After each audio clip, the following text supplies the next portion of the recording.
Hello. Hello, क्या आवाज आ रही है मेरी? सोनिया। बीना। आप शायद नहीं है यहाँ पे क्लास में। हाँ, हाय सोनिया। Good evening. चलिए, पूजा भी आ गई। नमस्ते बीना। अच्छा, आप लोगों को मेरी आवाज तो आ रही है क्लियर अभी?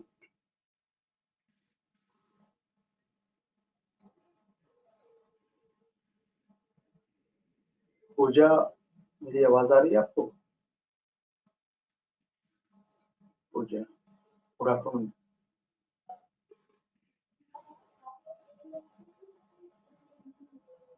तीन बच्चे हैं। ओके। थोड़ा सा वेट कर लेते हैं, कुछ बच्चे और आ जाए, फिर क्लास स्टार्ट करते हैं। ऐसे आपको पीडीएफ तो मैंने दे दिया है, ग्रुप में शेयर कर दिया है।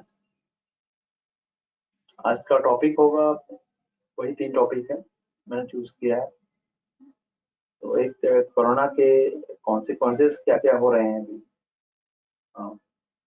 अर्थव्यवस्था पे, भारतीय अर्थव्यवस्था पे। और दूसरा मैंने सिलेक्ट किया है पर्यावरण को लेकर। हाँ, डिम्पल, गुड आफ्टरनून। और तीसरा मैंने जल का टॉपिक लिया है, ये यूपीएससी में लगातार पूछा जा रहा है। तो तीनों टॉपिक ही रिलेवेंट है, ठीक है। और निवेदा अशर्ती।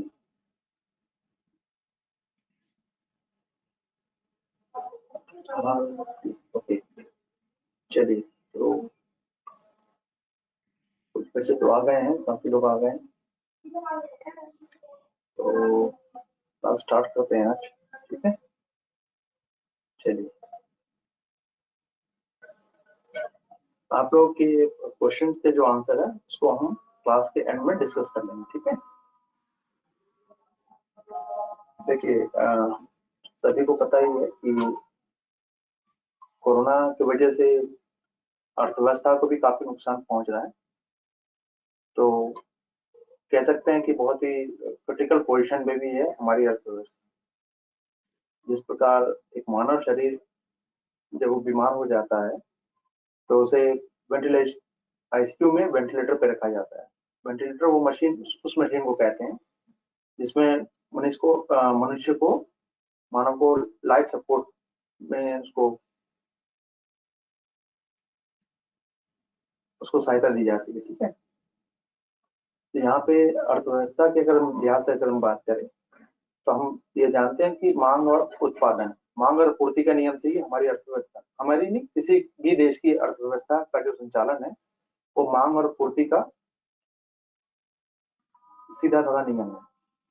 और कोई भी अर्थव्यवस्था तभी गतिशील रहेगी जब प्रोडक्शन भी होगा और उसकी मांग भी होगी। मांग होगी, उसी के अनुरूप उसका प्रोडक्शन होगा, ठीक है।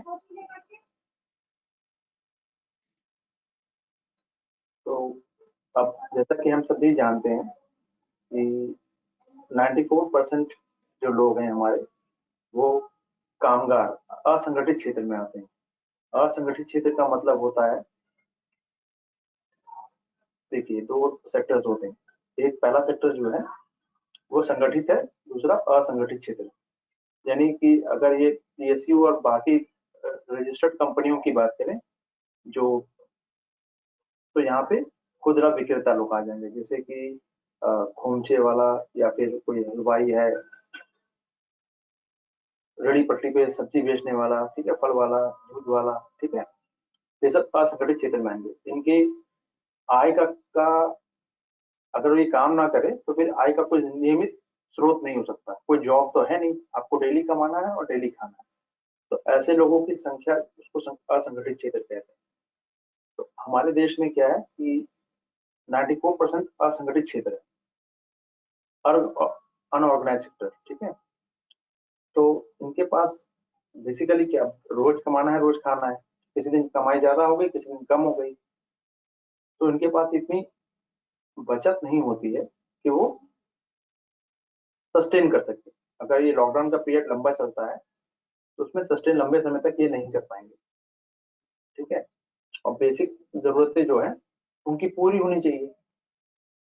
ठीक है, तो अभी आप लोगों ने कुछ दिन पहले सुना होगा कि दिल्ली में और मुंबई में कुछ हादसे हो गए थे। मजदूर पलायन करने को के लिए, मतलब अपने स्टेट में जाने के लिए एक जगह इकट्ठे हो गए। ठीक है, तो जाहिर सी बात है कि उनको अपनी आर्थिक स्थिति का तो अंदाजा था ही, साथ ही उनके साथ ये समस्या थी कि कब तक वो सस्टेन कर सकते हैं और उनकी जरूरतें जो सरकार कह रही है वो पूरी हो भी पा रही है कि नहीं। ठीक है, तो बस यही एक आपाधापी वाली स्थिति, पोजीशन थी, सिचुएशन थी। तो लोगों ने इस लॉकडाउन का उल्लंघन किया और बहुत सारे लोग तो पैदल ही निकल पड़े। ठीक है, बहुत लोग पहुंचे, बहुत लोग रास्ते में, बहुत सारी दुर्घटनाओं में उनके साथ कुछ गलत हो गया। ठीक है, कुछ हमने ये भी पढ़ा कि कुछ मजदूर के एक्सीडेंट में मौत हो गई। ठीक है, कुछ पहुंच भी गए तो अपने गांव में नहीं जा सके क्योंकि क्वारंटाइन कर दिए गए। ठीक है, तो अब इन कामगारों के लिए, अतः असंगठित क्षेत्र इतना बड़ा क्षेत्र है कि सभी की जरूरतें तो हम पूरी कर नहीं सकते, हम कम में सरकार पूरी नहीं कर सकती। लेकिन हाँ, एक काम तो हो सकता है कि वो हमारे पास, भारत के पास अभी वर्तमान में अगर हम 2018 की बात करें तो काफी प्रोडक्शन उसके पास भंडारण समुचित व्यवस्था में है। और बेसिक इंफ्रास्ट्रक्चर, जो बेसिक नीड्स की जो जो चीजें हैं, उसका भी ऑलमोस्ट मोर और लेस उत्पादन तो हो रहा है, प्रोडक्शन तो हो ही रहा है। ठीक है, तो उसको अब एक तरीके से ये किया जा सकता है कि आवश्यक वस्तु जो होंगी, जैसे दूध है, फल है, सब्जी है, ठीक है ना, उसकी आपूर्ति तो जरूर, जो भी जिनकी रिक्वायरमेंट है, यानी आम चीजें जो हम डेली यूज कर रहे हैं, सब्जी है, ठीक है, या राशन है, दूध है, दवाइयां हैं, उन सबका प्रोडक्शन हो रहा है और लोगों तक पहुंच रही है। ठीक है, तो एक पीडीएस सिस्टम हम यहाँ पे, अगर इसी को पीडीएस सिस्टम है तो उसके बीपीएल वाले लोग आते हैं। ठीक है, तो अगर हम यहाँ पे पीडीएस सिस्टम अगर लेके आ जाते हैं, ठीक है, तो फिर इससे काफी कुछ, मतलब एक राशनिंग व्यवस्था हो जाएगी। अभी तो बहुत सारे लोग जैसे एक बीपीएल कैटेगरी में आ रहे हैं, बिलो पॉवर्टी लाइन है, और एक एपीएल में, अबव पॉवर्टी लाइन। तो राशनिंग की जो व्यवस्था है वो केवल बीपीएल तक है। लेकिन जो लॉकडाउन जो चल रही है चीजें, उससे एपीएल की भी स्थिति बहुत अच्छी नहीं कही जा सकती। तो इनको भी, बीपीएल के साथ साथ इनको भी कवर में लिया जाना चाहिए। और इस पीडीएस से किसानों को अगर हम जोड़ देते हैं, ठीक है, तो पोजीशन थोड़ी सी और मोर और लेस अच्छी हो जाएगी कंपैरेटिवली। ठीक है, तो अब समस्या ये आ रही है कि किसान का खेत है यहाँ पे, और ये खेत में उत्पादन जो भी हो रहा है, इसको प्रोडक्शन, ये मार्केट है, ढुलाई हो नहीं रहा है, सारा माल या तो खेतों में पड़ा है या रास्ते में अटका पड़ा हुआ है। तो अब हालांकि सरकार ने पूरी तरह से ये किया है कि गुड्स जो भी हो, लेकिन अब वही बात है कि खेत में मजदूर काम नहीं कर पा रहे हैं, मजदूर बहुत लोग पलायन कर चुके हैं, तो फसल कटेगी कैसे। ठीक है, तो तमाम तरह की समस्याएं आ रही हैं। इसी बीच में हम ये भी देख रहे हैं कि पश्चिमी विक्षोभ की वजह से आए दिन कभी सूखा, गर्मी, कभी बारिश हो जा रही बिना मौसम के। मौसम तो बारिश का है नहीं। तो आप लोगों के पीटी के लिए भी है कि अगर बारिश के महीनों को छोड़ दिया जाए और अनटाइम बारिश हो रही है तो उसका, उसके दो रीजन हो सकते हैं। एक पश्चिमी विक्षोभ, ठीक है, इसको नॉर्थ भी कहते हैं, और दूसरा जो है चक्रवात, तो वो कोस्टल एरियाज में होता है बेसिकली। ठीक है, इससे भी किसानों को दिक्कत बढ़ रही है। अब प्रोडक्शन में सब्जी जो है, फल क्या होगा, ये सब एसेंशियल गुड्स में आता है और बहुत ही त्वरित, मतलब जल्दी खराब होने वाली चीजों में। अगर दूध को हम 2 दिन तक अगर निकाल के रख दें तो 2 दिन में ही दूध खराब हो जाएगा। फल सब्जियां जो भी है वो 2-3 दिन में ही खराब होने वाली चीजें हैं। ठीक है, एसेंशियल गुड्स में आ जाती है चीजें। एसेंशियल गुड्स का मतलब ये हुआ कि बहुत अत्यावश्यक वस्तुएं हैं वो। ठीक है, तो अब खेतों से खरीद कर क्या नजदीक शहरों तक जन वितरण का काम तो ये किया ही जा सकता है। ठीक है, जिससे कि अब किसानों को भी पैसा आ जाएगा और मांग उत्पादन दोनों में गति बनी रहेगी। तो कम से कम अर्थव्यवस्था की जो गाड़ी है, मैं कहूंगा कि बैलगाड़ी है फिलहाल, तो वो कम से कम मूव करती रहेगी, धीरे धीरे ही सही, लेकिन करती रहेगी। और अभी लॉकडाउन की वजह से तो आपको सबको पता ही है कि प्रोडक्शन, ठीक है, किसानों वाला प्रोडक्शन तो हो रहा है थोड़ा बहुत, लेकिन बाकी प्रोडक्शन तो बिल्कुल बंद है। ठीक है, लेकिन अब जो डेली सप्लाई वाली चीजें हैं जैसे कि बिजली है, गैस है, इसका उत्पादन तो ऑलमोस्ट हो ही रहा है, तभी तो सभी के घर में गैस और बिजली पहुंच रही है। ठीक है, तो आप ये मान के चलिए कि 25% से 30% के बीच में ही ये सारी चीजें, मतलब 25 से 30% के बीच में आप मान सकते हैं कि ये लॉकडाउन के में काम कर रही है। और अगर हम विद्वानों की जो इस फील्ड के जो जानकार है, अगर उनसे, अगर उनके स्टेटमेंट्स को देखें, वक्तव्य को देखें, तो कम से कम 10 हफ्ते तक तो ये स्टॉक रहेगा, लेकिन 10 हफ्ते के बाद फिर स्थिति खराब हो सकती है। ठीक है, और अगर कोरोना अगर बढ़ जाता है, ठीक है, इसका इसका जो लॉकिंग पीरियड है ये और थोड़ा सस्टेन करता है, जैसे कि अगस्त सितंबर तक चला जाएगा ये। ठीक है, तो उसको करने में फिर तो भगवान ही मालिक है। ठीक है, तो वित्तीय वर्ष में जहाँ से स्टार्ट कर रहे थे हम, एक वित्तीय वर्ष में एंड में भी हम वहीं पर पाए जाएंगे। फिर 1 अप्रैल से वित्तीय वर्ष स्टार्ट हो रहा है ना, तो फिर बहुत ज्यादा उसमें फिर बदलाव देखने को नहीं मिलेगा। तो जहाँ अभी 5% तक आई थिंक आ चुका था, 4.58 या 4.8 और 5% के बीच में भी जीडीपी चल रही थी। ठीक है, तो ये और भी नीचे गिर जाएगी, 2 से 3% के बीच में रह जाएगी। ठीक है, तो जाहिर सी बात है कि आर्थिक स्थिति बहुत अच्छी नहीं रहने वाली फिर, अगर ऐसा हुआ तो। ठीक है, अभी तो 3 महीने का इंतजार करते हैं हम लोग, देखते हैं कि क्या हो सकता है। तो अब लास्ट ईयर की, प्रीवियस ईयर की अगर हम बात करें, तो उत्पादन जो था हमारा वो 200 लाख करोड़ रुपए का था, 200 लाख करोड़ का। अब जाहिर सी बात है कि देखिए अब ये 200 लाख से सीधा 120 पे आ गया, यानी 80 लाख करोड़, 80 लाख करोड़, ठीक है, का नुकसान, ये घाटा हो सकता है। तो अगर 80 लाख करोड़ का घाटा होगा तो उसकी भरपाई करना आसान तो नहीं होगा, जाहिर सी बात है। लोगों की परचेसिंग पावर ही नहीं, अगर जॉब ही नहीं मिलेगी या काम ही नहीं करने को उनको मिलेगा, मार्केट में डिमांड नहीं होगी, सब लोग घर में बैठे रहेंगे, तो फिर क्या होगा? टैक्स तो कोई देगा नहीं फिर, क्योंकि टैक्स कलेक्शन यानी हो नहीं पाएगा, यानी टैक्स कलेक्शन नीचे गिरेगा। और जब ये नीचे गिरेगा तो जाहिर सी बात है कि सिर्फ अनिवार्य वस्तु का चूंकि उत्पादन हो रहा है।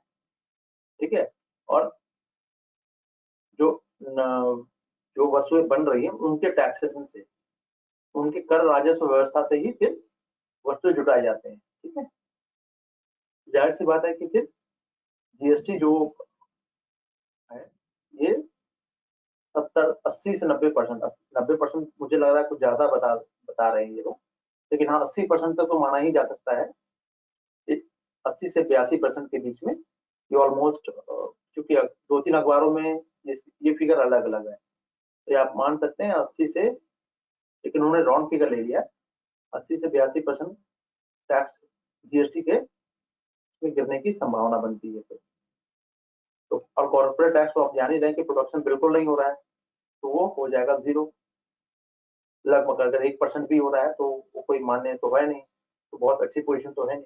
ठीक है, तो कुल मिलाकर क्या होगा, इसका असर क्या हम पड़ेगा? फिर इसका असर पड़ेगा हमारे आयकर, जो हम टैक्स पेयर है, ठीक है, वो गिरेंगे, उनकी उनकी सैलरी गिरेगी तो टैक्स भी उसमें भी गिरेगा।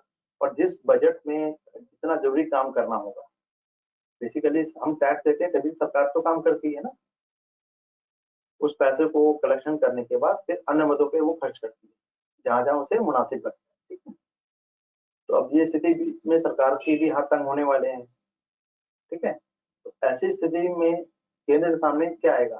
केंद्र के सामने भी ये प्रॉब्लम आने वाली है, केंद्रीय स्तर पे और सेंट्रल लेवल पे, और राज्य के स्तर पे, राज्यों के स्तर पे भी। तो ये पैसों की कमी ऑलमोस्ट दोनों जगह पे। सरकार जो टैक्सेशन से जो पैसा उनके पास सेव है वो तो खर्च कर रही है, अपने कोई रिसोर्सेज है वो तो खर्च कर रही है, लेकिन ये स्थिति बहुत लंबे समय तक नहीं चलती।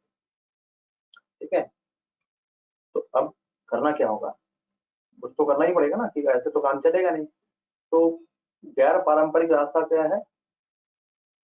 देखिए, पारंपरिक रास्ता तो ये है कि भाई आप बड़ी बड़ी फैक्ट्रियां लगाइए, जॉब्स क्रिएट कीजिए, ठीक है, नए नए क्षेत्रों को खोलिए, लेकिन अभी ये चीजें संभव है ही नहीं। तो हमें रूट से हटके थोड़ा सा काम करना पड़ेगा, और उसके लिए क्या है कि भाई सबसे पहली चीज क्या होगी? पहली चीज है कि जरूरी जो अनिवार्य जो चीजें हैं, बेसिक नीड्स जो आपकी जो डेली पूरी हो रही है, आटा दाल चावल गेहूं राशन का, ठीक है, जरूरत की जो और जो अन्य सामान है उस पर पूरा फोकस लगाना पड़ेगा। ठीक है, अगर बिजली, सपोज की बिजली अगर हम सप्लाई कंटिन्यू सरकार नहीं दे पा रही है तो क्या होगा? लोग घर में भी बेचैन होंगे, और जो घर से जो छोटा मोटा होम वर्क फ्रॉम होम जो हो रहा है वो भी नहीं हो पाएगा। ठीक है, तो इस पे सबसे पहले फोकस करना होगा, और अपने जो एक्सपेंडिचर है, सरकार के जो खर्चे हैं लंबी लंबी जो, अब तो खैर मोदी काल में ये चीजें कम हो गई हैं, खत्म तो नहीं कहूंगा लेकिन हाँ कम जरूर हो गई हैं। ठीक है, मोदी एरा में कि जो पहले हमारे ब्यूरोक्रेट्स जो होते थे वो लंबी लंबी यात्राएं करते थे बिजनेस क्लास में और सब में, विद फैमिली टूर। ठीक है, तो अब उन सब चीजों में ऑब्वियस सरकार ने, अभी आप लोगों को पता भी होगा, ये सबके टीएडीए को घटाया गया है। राष्ट्रपति और सांसद महोदय लोगों के वेतन में एक एक साल तक कटौती की गई है, 25 से 30%। ठीक है, तो अब जहां उन्हीं सेक्टर पे फोकस किया है, जैसे जाहिर सी बात है कि एक परिवार में क्या है, आप ऐसे उसको परिवार से देश के लिए, आप एक परिवार देख लीजिए, समझ लीजिए एक परिवार है, अगर उसके पास पहले आमदनी 1,000 रुपए थी, ठीक है, तो वो आराम से उसके 4 लोगों का काम चल जा रहा था। ठीक है, लेकिन अब आमदनी है ही नहीं, तो 500 में आ गई सपोज। जाहिर सी बात है कि अपने उसे खर्चों में कटौती करनी पड़ेगी परिवार को चलाने के लिए। ठीक है, तो वो परिवार का मुखिया क्या करेगा? बेसिकली वो उन्हीं चीजों पर ध्यान देगा जो बहुत जरूरी हो, यानी जो रोजमर्रा का जो खाना पीना है उस पर, और एसेंशियल जो चीजें हैं बस उसी पे खर्च करना है उसे। ठीक है, तो ये नियमित खर्च जो कभी पिज्जा बर्गर चले गए खा लिया, ठीक है ना, जो एक फैमिली करती है, वो यहाँ पे सरकार को भी अपने पिज्जा बर्गर, बड़ी बड़ी पार्टियां और तमाम जो विदेशी खर्चे हैं उनको उसमें कटौती करनी पड़ेगी, करनी ही होगी, कोई चारा नहीं है। ठीक है, और फिर सरकार के पास चूंकि खुद पैसा नहीं होगा तो निवेश भी रोकेगी वो। बड़े बड़े बांध और ये सब जो सड़क बनाए जा रहे हैं, ये जो अभी तक, उसमें भी समस्या आने वाली है। ठीक है, और ये भी आपको पता होना चाहिए कि जब निवेश नहीं होगा तो नए रोजगार की स्थिति भी सरकार नहीं देने जा रही। ठीक है, लेकिन अब ये चीज कम से कम मेरे लाइफ में जब तक जब से मेरा जन्म हुआ है तब से तो मैंने कभी नहीं देखी, और स्थिति की कल्पना किसी ने की भी नहीं थी। ठीक है, अमेरिका जैसे जैसे जो देश है, जो विश्व शक्ति है, विश्व महाशक्ति है जो, अब उसकी हालत पतली है तो हम तो खैर डेवलपिंग नेशन में आते हैं। ठीक है, तो इस तरह की जो इमरजेंसी चीजें होती हैं वो बेसिकली युद्ध काल के लिए होती है। अब आपको लोगों को पता ही होगा कि ट्रेन रेलवे जो है, भारत ने पाकिस्तान के साथ 4 युद्ध लड़े, एक युद्ध चाइना के साथ लड़ा गया, तब भी ये स्थिति नहीं आई।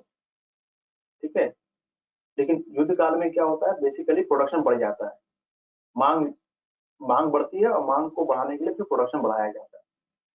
पर यहाँ तो ना मांग हो रही है, ना उत्पादन है, ना आपूर्ति है, कुछ भी नहीं हो रहा है। ठीक है, तो एक विद वाली स्थिति भी नहीं कह सकते इसको, ठीक है। तो इसलिए जो भी हमारे पास या सरकारों के पास, हमारा कमेंट्स यहाँ पे सरकार से कि जो भी संसाधन जो बचे हैं उसे जनता तक जरूरी खुराक पहुंचाने में किसी काम में लगाए। हाँ, मतलब अनवांटेड अननेसेसरी चीजों पे खर्च ना करें।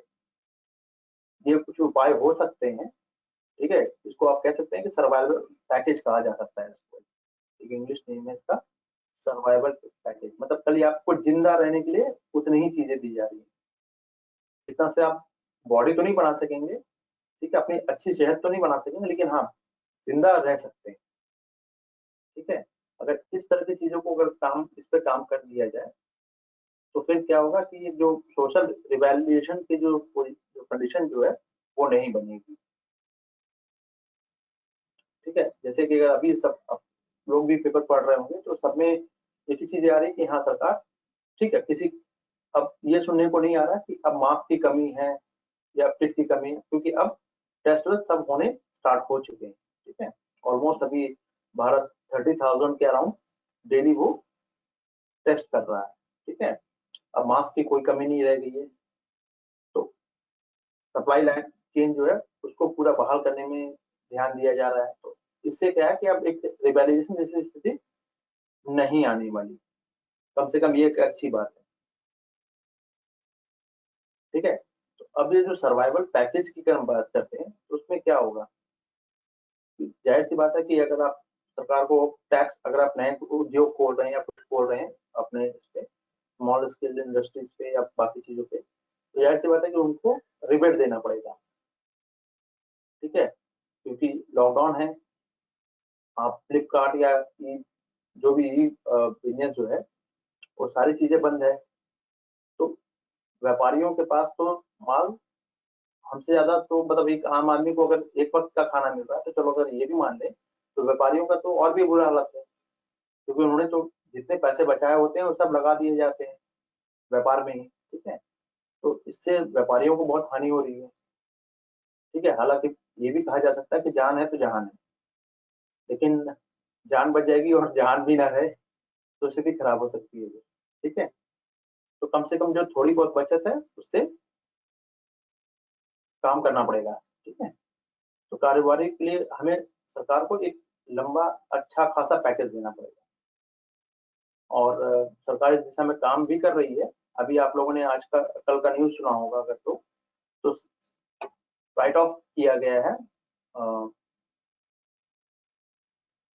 जो लगभग 60 लोगों का, 54 लोगों का जो पैसा लेके भाग गए थे, ठीक है, मतलब फरार घोषित है, बिल्कुल डिफॉल्टर कहते हैं इसको, बिल्कुल डिफॉल्टर, उस उनके बिलों को राइट ऑफ किया उन्होंने। राइट ऑफ का मतलब ये होता है कि अब इसके बाद कानूनी कार्रवाई की जाएगी, उनकी संपत्ति को बेचा जाएगा, ठीक है।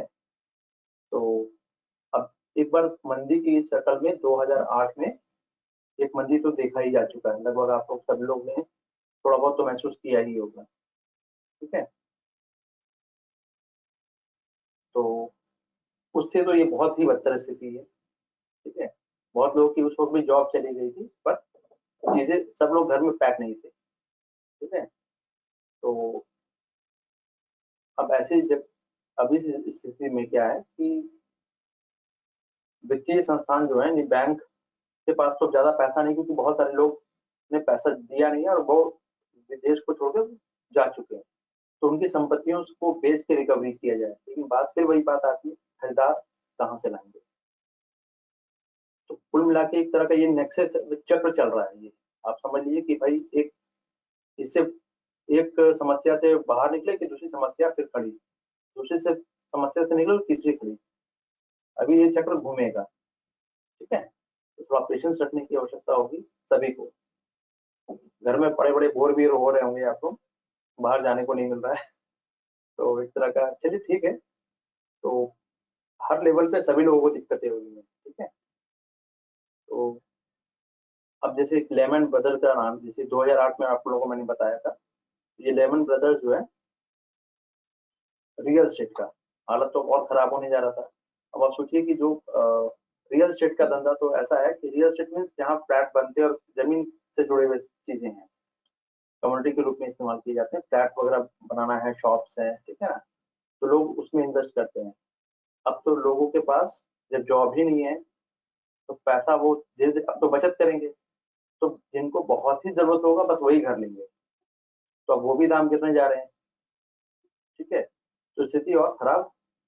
हालांकि मैं ये कहूंगा कि रियल स्टेट में अगर 50 लाख की का कोई घर बना रहे हैं, कोई खरीद रहा है, तो उसे और कम करना चाहिए, ठीक है, वो कोई इन्वेस्टमेंट नहीं है। हाँ, लोग थोड़ा सोना कम खरीदेंगे, लेकिन खाने पीने की चीजों में तो कमी नहीं की जा सकती ना, ठीक है। तो अगर इस रियल एस्टेट बूम के लिए करने के लिए, जैसे उसमें काफी मजदूर खपत हो जाती है तो उनको जॉब्स मिल जाती है, लेकिन जब फ्लैट बिकेंगे ही नहीं, ठीक है, तो जाहिर सी बात है कि फिर वो मजदूर आगे घर बनाने के लिए मजदूर को लगेंगे नहीं। जब मजदूर नहीं लगेंगे काम पे, तो जाहिर सी बात है कि फिर उनके जॉब में खतरा खतरा जो है वो मंडराता रहेगा, ठीक है। तो एक साइकिल है वो जो चल रहा है, ठीक है। अब इसको गतिशील बनाए रखना चैलेंजिंग यही है।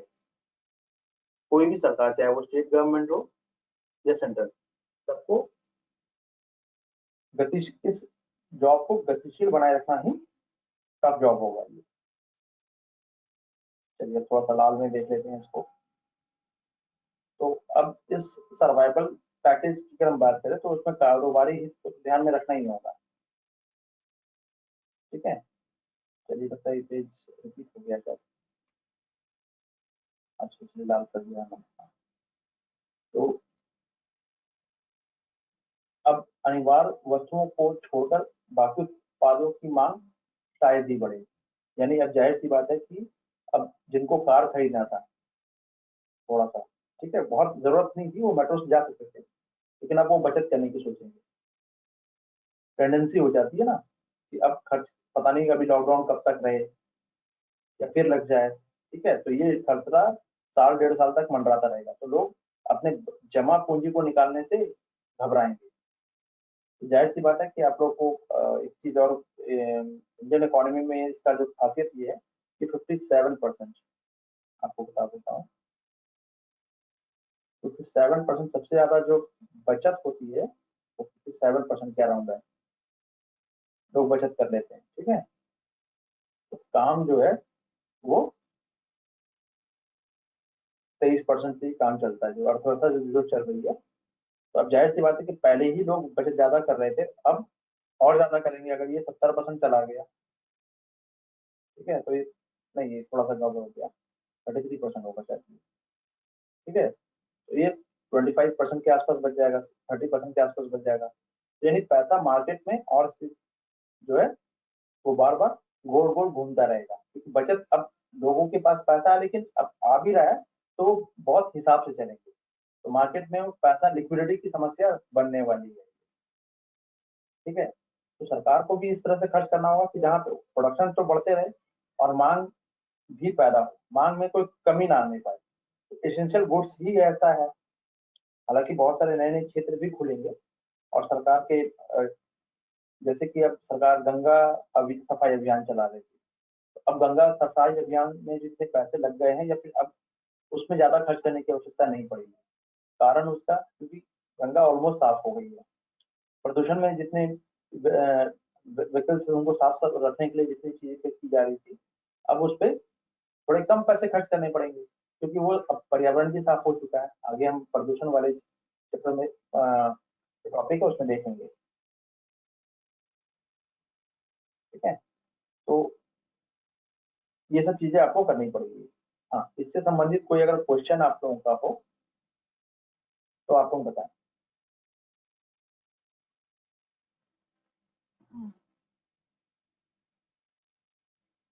आप लोगों का कोई भी क्वेश्चन हो तो आप लोग भी ना, कोई क्वेश्चन अगर आप लोगों का हो तो बताइए। सोनिया का क्वेश्चन है कि सर कोरोना के बढ़ने बाद ये तो कंफर्म हो गया, जिसको हम सबसे ज्यादा इम्पोर्टेंट मानते हैं कि एक टाइम लिए उसकी वैल्यू की कम हो जाती है, एग्जाम्पल रिफाइनरी ऑयल। हाँ ऑब्वियस है, तो ये पैसे तो बचेंगे ही ना हमारे, तो जितना अब हम 70% 80% जो हम लोग अपना आयात कर रहे थे, अभी वो भी कम होने जा रहा, तो उसके भी तो कुछ पैसे बचेंगे ना हमारे। इसीलिए तो ऑयल का जो प्राइस है वो बहुत नीचे चला गया, माइनस में चला गया। हाँ, किसी का और कोई सवाल हो इस टॉपिक से रिलेटेड रिगार्डिंग तो बताएं। पूनम, रतन,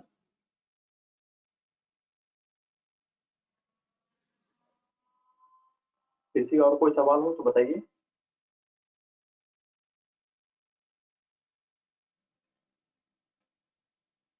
मेरी आवाज तो आ रही है ना आप लोगों को?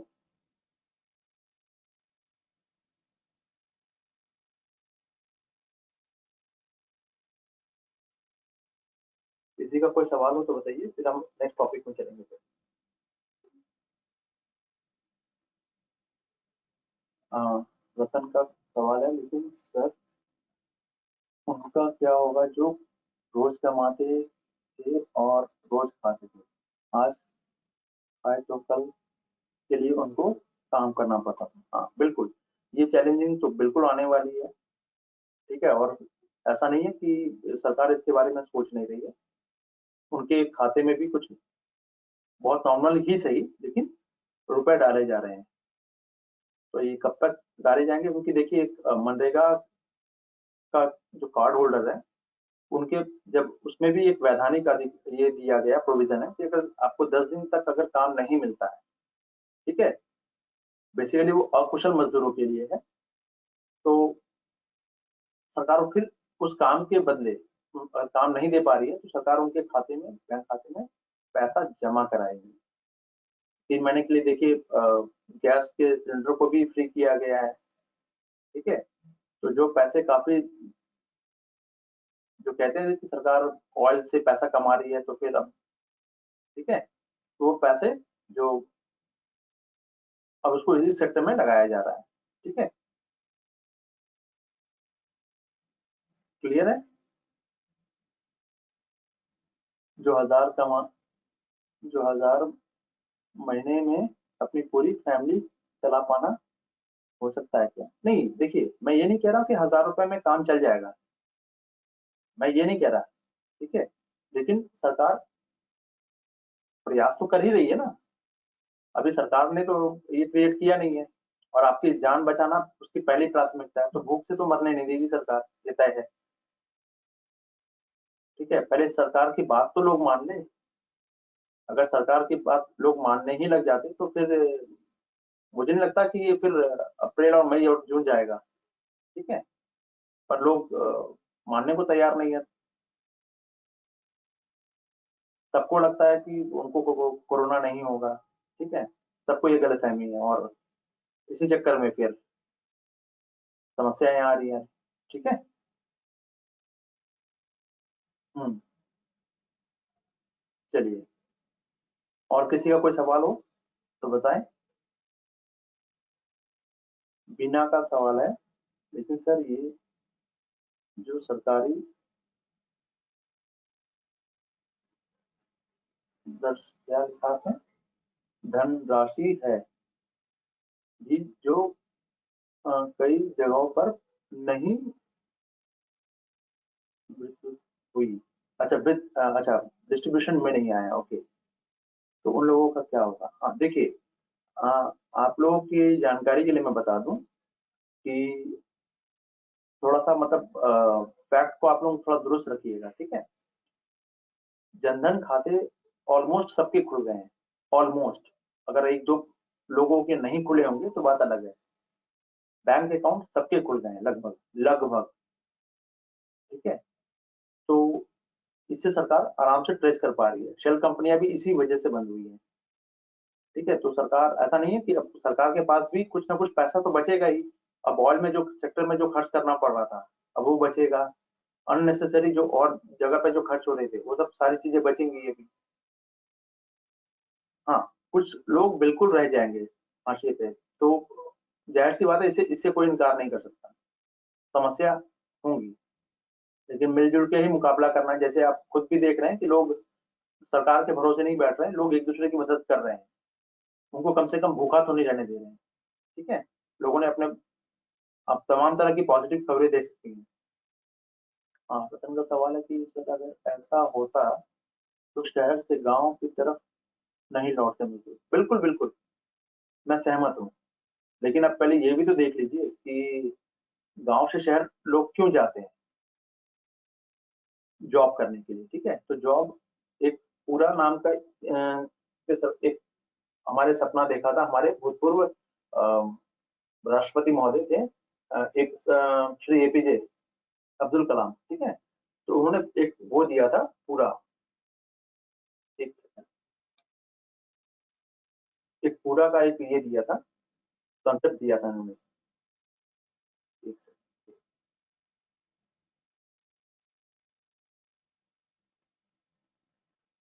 ये बता देता हूँ आप लोगों को। PURA, ठीक है, providing urban rural amenities in rural areas, ठीक है। तो ये जो चीजें हैं, इस पे काम नहीं हो पाया। तभी तो जो किसी को भी अपने घर से बहुत दूर जाके काम करना अच्छा नहीं लगता, ठीक है। लेकिन लेकिन समस्या वही है फिर है कि अब ये राज्य सरकारों ने का ये काम था, उन्होंने नहीं किया, ठीक है। तो ये सब समस्या आई है, ठीक है।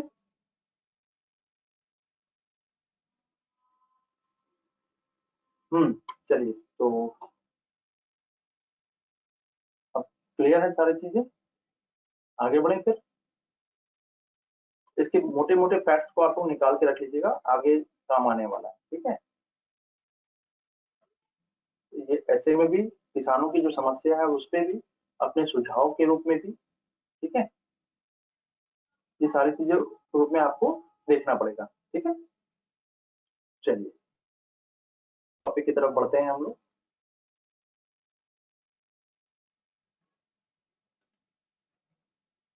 हमारा आज का टॉपिक, नेक्स्ट टॉपिक है प्रदूषण से निपटने की चुनौती।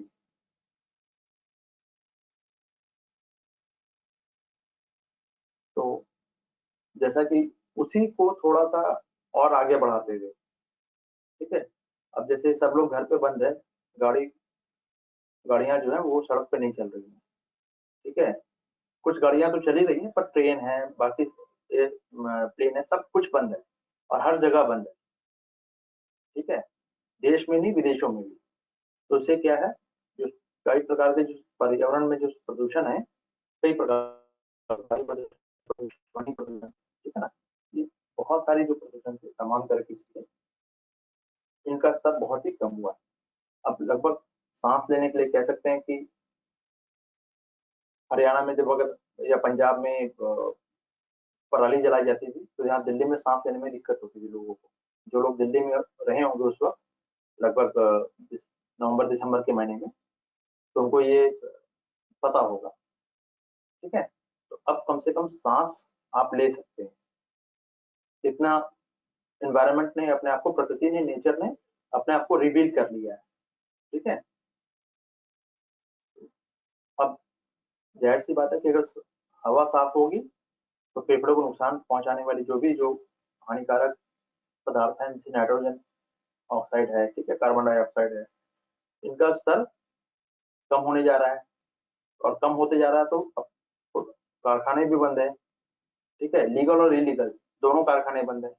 तो फिर इससे फायदा क्या है, हमारे स्वास्थ्य में ही असर पड़ रहा है, एक पॉजिटिव चेंजेस देखने को मिल रहे हैं, ठीक है। शराबबंदी की वजह से पूर्णबंदी जो होगी, ये लॉकडाउन जो हुआ है, शहरों से आप कभी आसमान देखिए दिल्ली का, तो बिल्कुल साफ हो चुका है, लगभग साफ, ठीक है। तो अमूमन 15 सालों में मैंने तो नहीं देखा कभी इतना साफ होते हुए, ठीक है।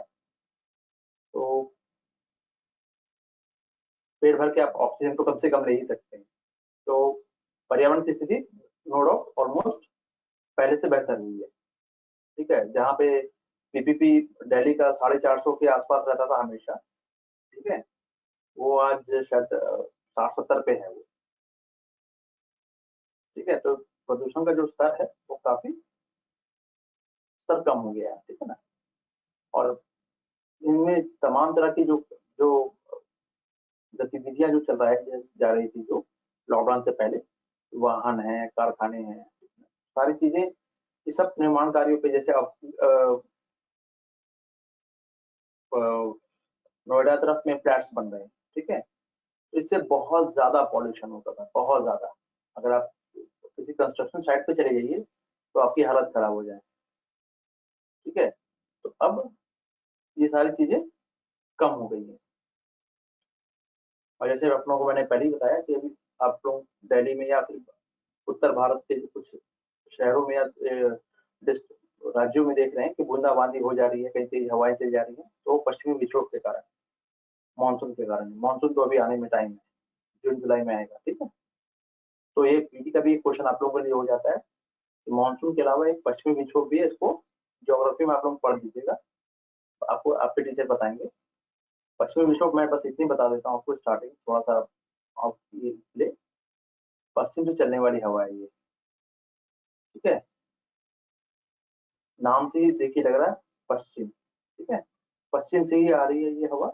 और क्योंकि ये आके टकरा जाएगी, फिर अगर यहाँ से आ रही है ये, ऐसे समझिए चल रही है, तो हिमालय तो यहाँ पे पूरा खड़ा है ना, यहाँ से यहाँ तक पूरा है, तो टकरा के वापस बैकफायर, मतलब कि आपको विभिन्न जगहों पे बारिश कर देगी, ठीक है। चलिए, तो जाहिर सी बात है कि अब सरकार ने तो, आप लोगों को भी पता है कि तमाम तरह की चीजें कर डाली सरकार ने, लेकिन कोई सकारात्मक परिणाम कम से कम मुझे तो नहीं देखने को मिला। मैं इसको दावे से कह सकता हूँ कि चाहे वो गंगा सफाई अभियान हो, यमुना सफाई अभियान हो, लाखों करोड़ रुपए खर्च हो गए, कोई भी सरकार आए, निर्मल उसका पानी नहीं हो पाया। लेकिन अब देखिएगा तो मेरे एक दोस्त ने भी मुझे भेजा था हरिद्वार से, जब उसने एक पिक भेजा मुझे तो मैं मतलब शौक में था कि भाई इतना साफ पानी कैसे हो सकता है।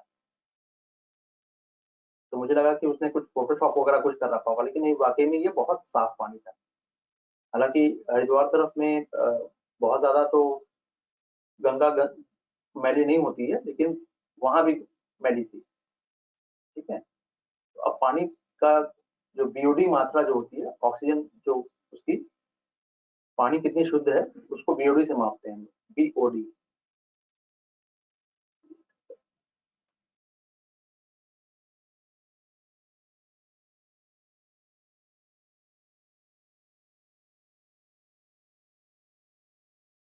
ये ऑक्सीजन की मात्रा मापता है, ठीक है, पानी में।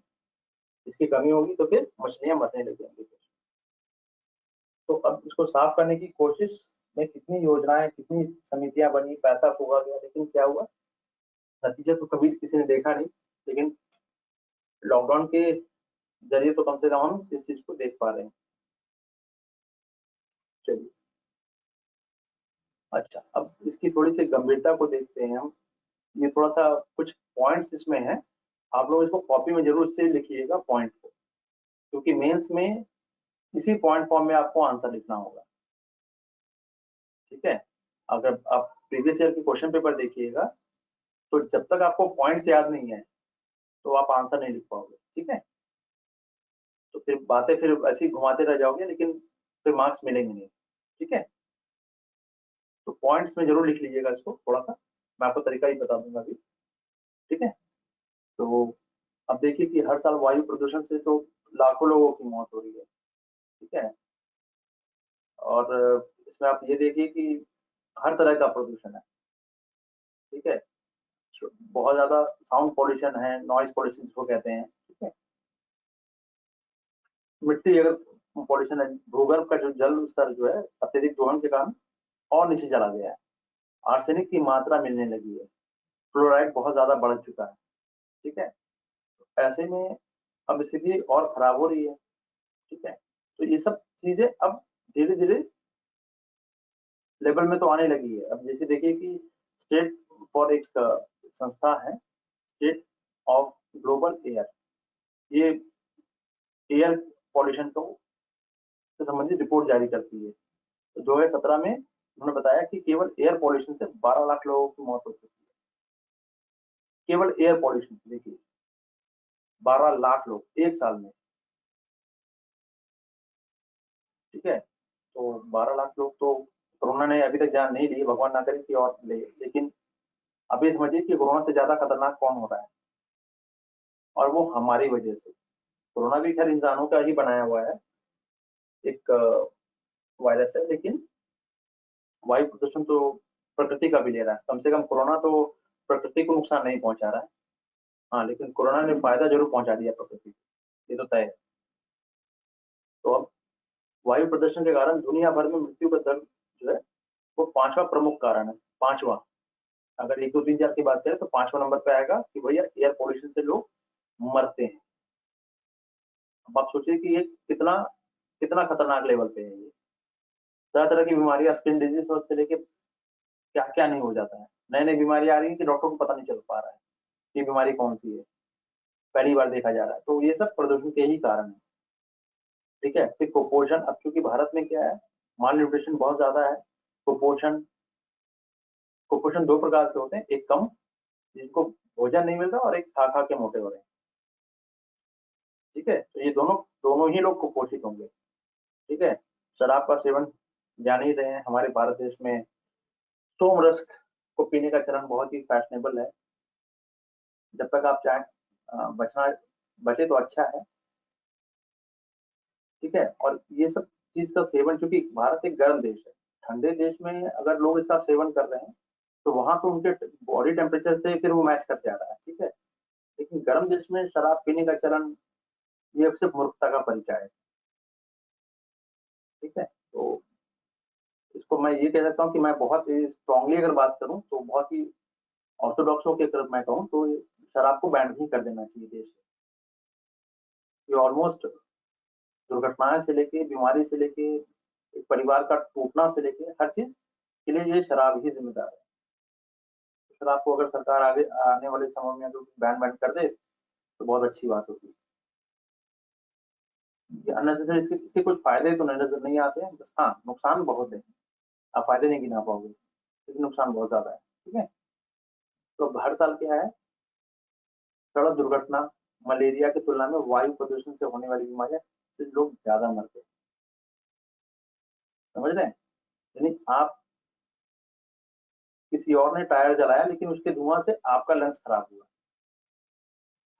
अब तो कोई मलेरिया से नहीं मरता, उसके उसकी वैक्सीनेशन हो चुकी है, टीका आ चुका है, पुनेन की छाल से बनता है। पुनेन एक वृक्ष है। ठीक है, तो लेकिन सड़क दुर्घटना में तो लोग मर ही रहे हैं। लेकिन उससे भी ज्यादा मौतें भाई सड़क पे जो चल रहा है बस वही तो मरेगा, या फिर जो जो चला रहा होगा या जो चल रहा होगा, किसी की गलती होगी इसमें या किसी की गलती नहीं होगी, लेकिन सड़क पे वो दुर्घटना नहीं होगी। लेकिन वायु प्रदूषण में वायु अगर प्रदूषित हो जा रहा है तो वो बीमारी तो घर बैठे, घर के आप अंदर भी बैठे रहोगे तब भी बीमारी लग जाएगी आपको। अगर आपके एरिया का जो एनवायरनमेंट है अगर वो पॉल्यूशन से भर गया है तो बीमारी होने में देर नहीं लगेगी आपको। ठीक है, चलिए अब सबसे बड़ी समस्या आती है हमारी कि अब जीवन शैली को फिर कैसे देखें, कैसे एक बेहतर जीवन शैली अपनाएं। बात फिर वही हमारी जीवन शैली की आती है कि भाई एक सस्टेनेबल डेवलपमेंट, आप लोगों ने नाम सुना होगा सस्टेनेबल डेवलपमेंट, जी, और इसमें जी लगा दीजिए, गोल, सस्टेनेबल डेवलपमेंट गोल यूएन ने बनाया है। अब इसको और 15 उद्देश्यों और लक्ष्यों को और बढ़ा दिया गया है। ठीक है, जिसमें के 7 को भारत को भी पूरा करना है, हमें भर दिया गया है। ठीक है, तो आप लोगों के लिए एक होमवर्क मैं दे दूंगा। ठीक है, अगर कहीं से किसी को मिल जाए तो ये एसडीजी गोल के बारे में कम से कम बताइएगा, टिप्पणी कीजिएगा। एसडीजी गोल क्या है? एसडीजी गोल कुछ नहीं, ज्यादा नहीं, आप लोगों को 100 शब्दों में भी लिख दीजिए, काम चल जाएगा। आप खाली मतलब बताइएगा कमेंट करके या फिर उसमें आंसर लिख के। ठीक है, क्योंकि इससे भी यूपीएससी ने क्वेश्चन पूछ रखा है, पीटी में भी और मेंस में भी। तो ये अभी आने वाले समय में भी इम्पोर्टेंट इसलिए बना रहेगा क्योंकि एसडीजी गोल जो है वो 2024 तक पूरा होना है, 2024 तक। और इसके लिए कार्य योजना जो है 2035 तक समथिंग कुछ है, इस टाइप की चीजें हैं। इसको पूरा थोड़ा डिटेल में हम देख लेंगे, अलग चैप्टर में पढ़ाऊंगा मैं। ठीक है, लेकिन ये भी इम्पोर्टेंट रहने वाला है। तो बिल्कुल एक जेन्युइन बात है कि भाई सरकार ने तो बहुत सारी चीजें की है। अभी प्रदूषण, वायु प्रदूषण को रोकने के लिए सरकार ने क्या क्या स्टेप उठाए, तो आप कमेंट करके भी बताइएगा। आप लोग मुझे कमेंट करके, अभी मैं कमेंट नहीं देख पाऊंगा क्योंकि मैं आप लोगों को भाई क्लास को खत्म, ये खत्म होने के बाद, चैप्टर खत्म होने के बाद फिर मैं आप लोगों से पूछ लूंगा। आप लोग तब तक बताइएगा कि वायु प्रदूषण को से निपटने के लिए सरकार ने क्या क्या स्टेप लिए हैं। सरकार, आप क्या होना चाहिए मैं ये नहीं पूछ रहा हूँ, ठीक है। तो अब जाहिर सी बात है कि जितने भी स्टेप उठाए गए लेकिन बहुत ज्यादा कारगर साबित नहीं हो रहे। जाहिर सी बात है कि क्या इसमें कमी कहाँ आ रही है? कमी आ रही है हमारे डेडिकेशन में, हमारे हम जो एफर्ट लगा रहे हैं उसमें कमी है, तभी तो अपेक्षित परिणाम नहीं आ रहे हैं। तो अब खाली पंजाब पे डाल देना या हरियाणा पे डाल देना कि भाई वहां उन्होंने पराली जलाई और इसलिए यहाँ पे दिल्ली में धुआं धुआं हो गया, ठीक है। तो बनस्पत के सबको मिलकर कोऑर्डिनेशन के साथ चलना होगा। आवश्यकता इसी बात की आज, कुछ देश हित में एक ठोस कदम उठाए जाने की आवश्यकता है, ठीक है। चलिए, तो इस समस्या को हम अगर देखें बहुत ही परिपक्व से, मतलब एक मेच्योरिटी लेवल पे जाके देखते हैं अगर हम, तो हम पाते हैं कि बहुत ईमानदारी होगा, ठीक है। नजरिया देखना पड़ेगा कि भाई हम प्रगति तो कर रहे हैं, ठीक है, बहुत अच्छी बात है, प्रगति कर रहे हैं, लेकिन किस कीमत पर? हमें, क्या हम उस कीमत को चुकाने के लिए तैयार हैं? अगर हम कहते हैं कि आने वाले नस्लों के लिए, तो हम क्या देके जाएंगे? एक बहुत ही, इस पे एक अच्छा सा कोट था, यूएन की एक ये थी, एक्टिविस्ट थी वो, पर्यावरणविद थी वो, वांगरी मथाई, सॉरी, वांगरी, वांगरी मथाई, मथाई, ये नाम आप लोग लिख लीजिए, जानिएगा। इनकी कैंसर से मृत्यु हो चुकी है, ये केन्या की शायद शायद।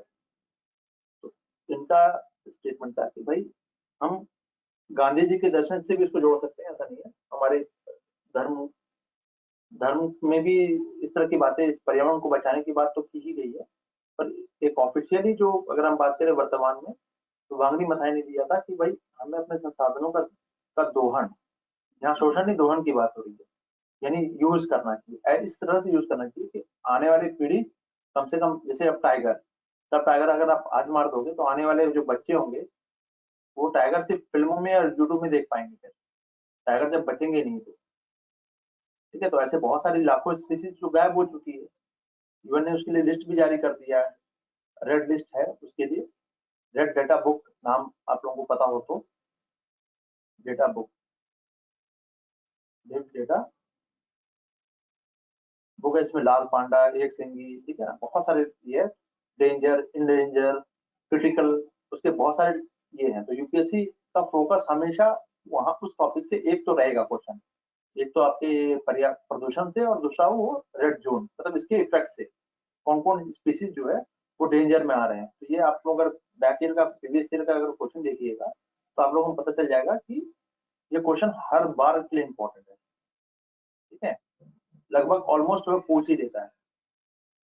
तो अब पर्यावरण बचेगा तभी तो हम महामारियों से भी बचेंगे, ठीक है। और पर्यावरण बचाने के लिए प्रदूषण, पर्यावरण को बर्बाद कौन कर रहा है? प्रदूषण।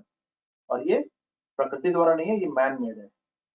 वायु प्रदूषण अकेला नहीं है इसमें, पर एक बहुत बड़ा, क्योंकि कहते हैं ना कि भाई अगर खराब पानी भी अगर पीने को नहीं पानी है तो आप पी के कुछ देर तो जिंदा रह ही सकते हैं, कम से कम 10-12 दिन। बीमारी लगेगी उसके बाद आपकी तबीयत खराब होगी, ठीक है, लेकिन आप अगर वायु में साफ हवा ही नहीं है तो आप सांस ही नहीं ले पाओगे, दम घुट जाएगा 5-10 मिनट मैक्सिमम, ठीक है। तो वही ज्यादा एसेंशियल इसको बचाने की है, इसलिए वायु को प्रदूषित होने से बचाना हम सबकी जिम्मेदारी है, ठीक है। और सभी, इसके लिए क्या है, सब नागरिकों को मिलजुल कर, संगठनों को लेकर से लेकर निजी कंपनियां, सरकार, सबको मिला जुला के एक साथ कार्य करना पड़ेगा। ये नहीं कि भाई किसी ने कर दिया और किसी ने नहीं किया।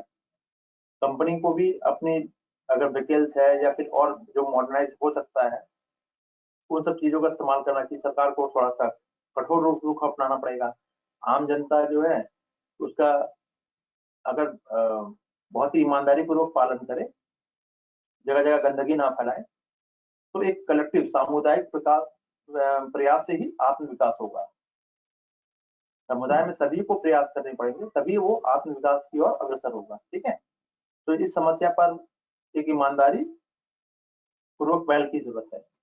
अमल तो तभी किया जा सकता है जब तक आप ईमानदार नहीं हो। ठीक है, ईमानदार होइएगा तभी आप ये प्रयास कर पाइए। ठीक है, चलिए, अब इससे संबंधित कोई अगर क्वेश्चन है आप लोगों का तो बताइए।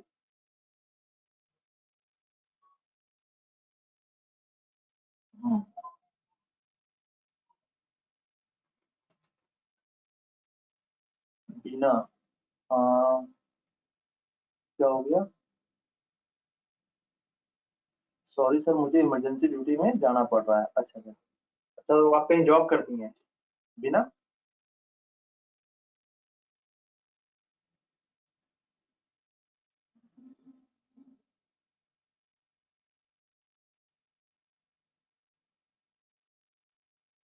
आप कहीं जॉब करती हैं क्या? चलिए कोई नहीं, आप यूट्यूब में ये मिल जाएगा आपको।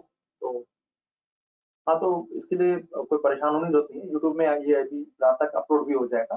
ठीक है, तो आप वहां से भी देख के इसको कर सकती हैं, और मैंने ग्रुप में शेयर कर दिया है इसका पीडीएफ। ठीक है, तो आप वहां से भी उसको देख लीजिएगा सीआरपीएफ में। ओके, चलिए ठीक है। तो भाई चलिए, आप लोगों को सैल्यूट है, इस टाइम में भी आप लोग बाहर निकलने का हौसला दिखा रही हैं। कम से कम ये हौसला मेरे अंदर नहीं है। हम्म, अच्छा, और किसी का कोई सवाल इससे इस टॉपिक के रिगार्डिंग?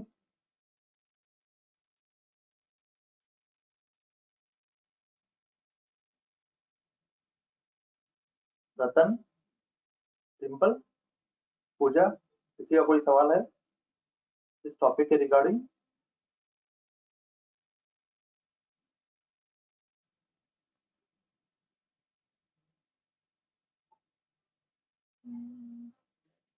रतन, चलिए, तो रतन अब प्रदूषण नहीं फैलाएंगे लगता है। चलिए। हम्म, नहीं, रतन अच्छे हैं। चलिए, तो फिर अब नेक्स्ट टॉपिक की तरफ बढ़ते हैं हम लोग। ठीक है। हाँ, तो आप लोगों ने कमेंट करके नहीं बताया कि सरकार कौन कौन से प्रयास सरकार ने अभी तक किए हैं। ये आप लोगों को मैंने कहा था कमेंट करने के लिए। ये बताइए कि प्रदूषण को नियंत्रण में लाने के लिए सरकार ने अभी तक कौन कौन से प्रयास किए हैं। किसी को कुछ आइडिया हो तो बताइए। देखिए, बहुत बेसिक सा चीज है। वायु प्रदूषण, पर्टिकुलर वायु प्रदूषण की बात कर रहा हूँ।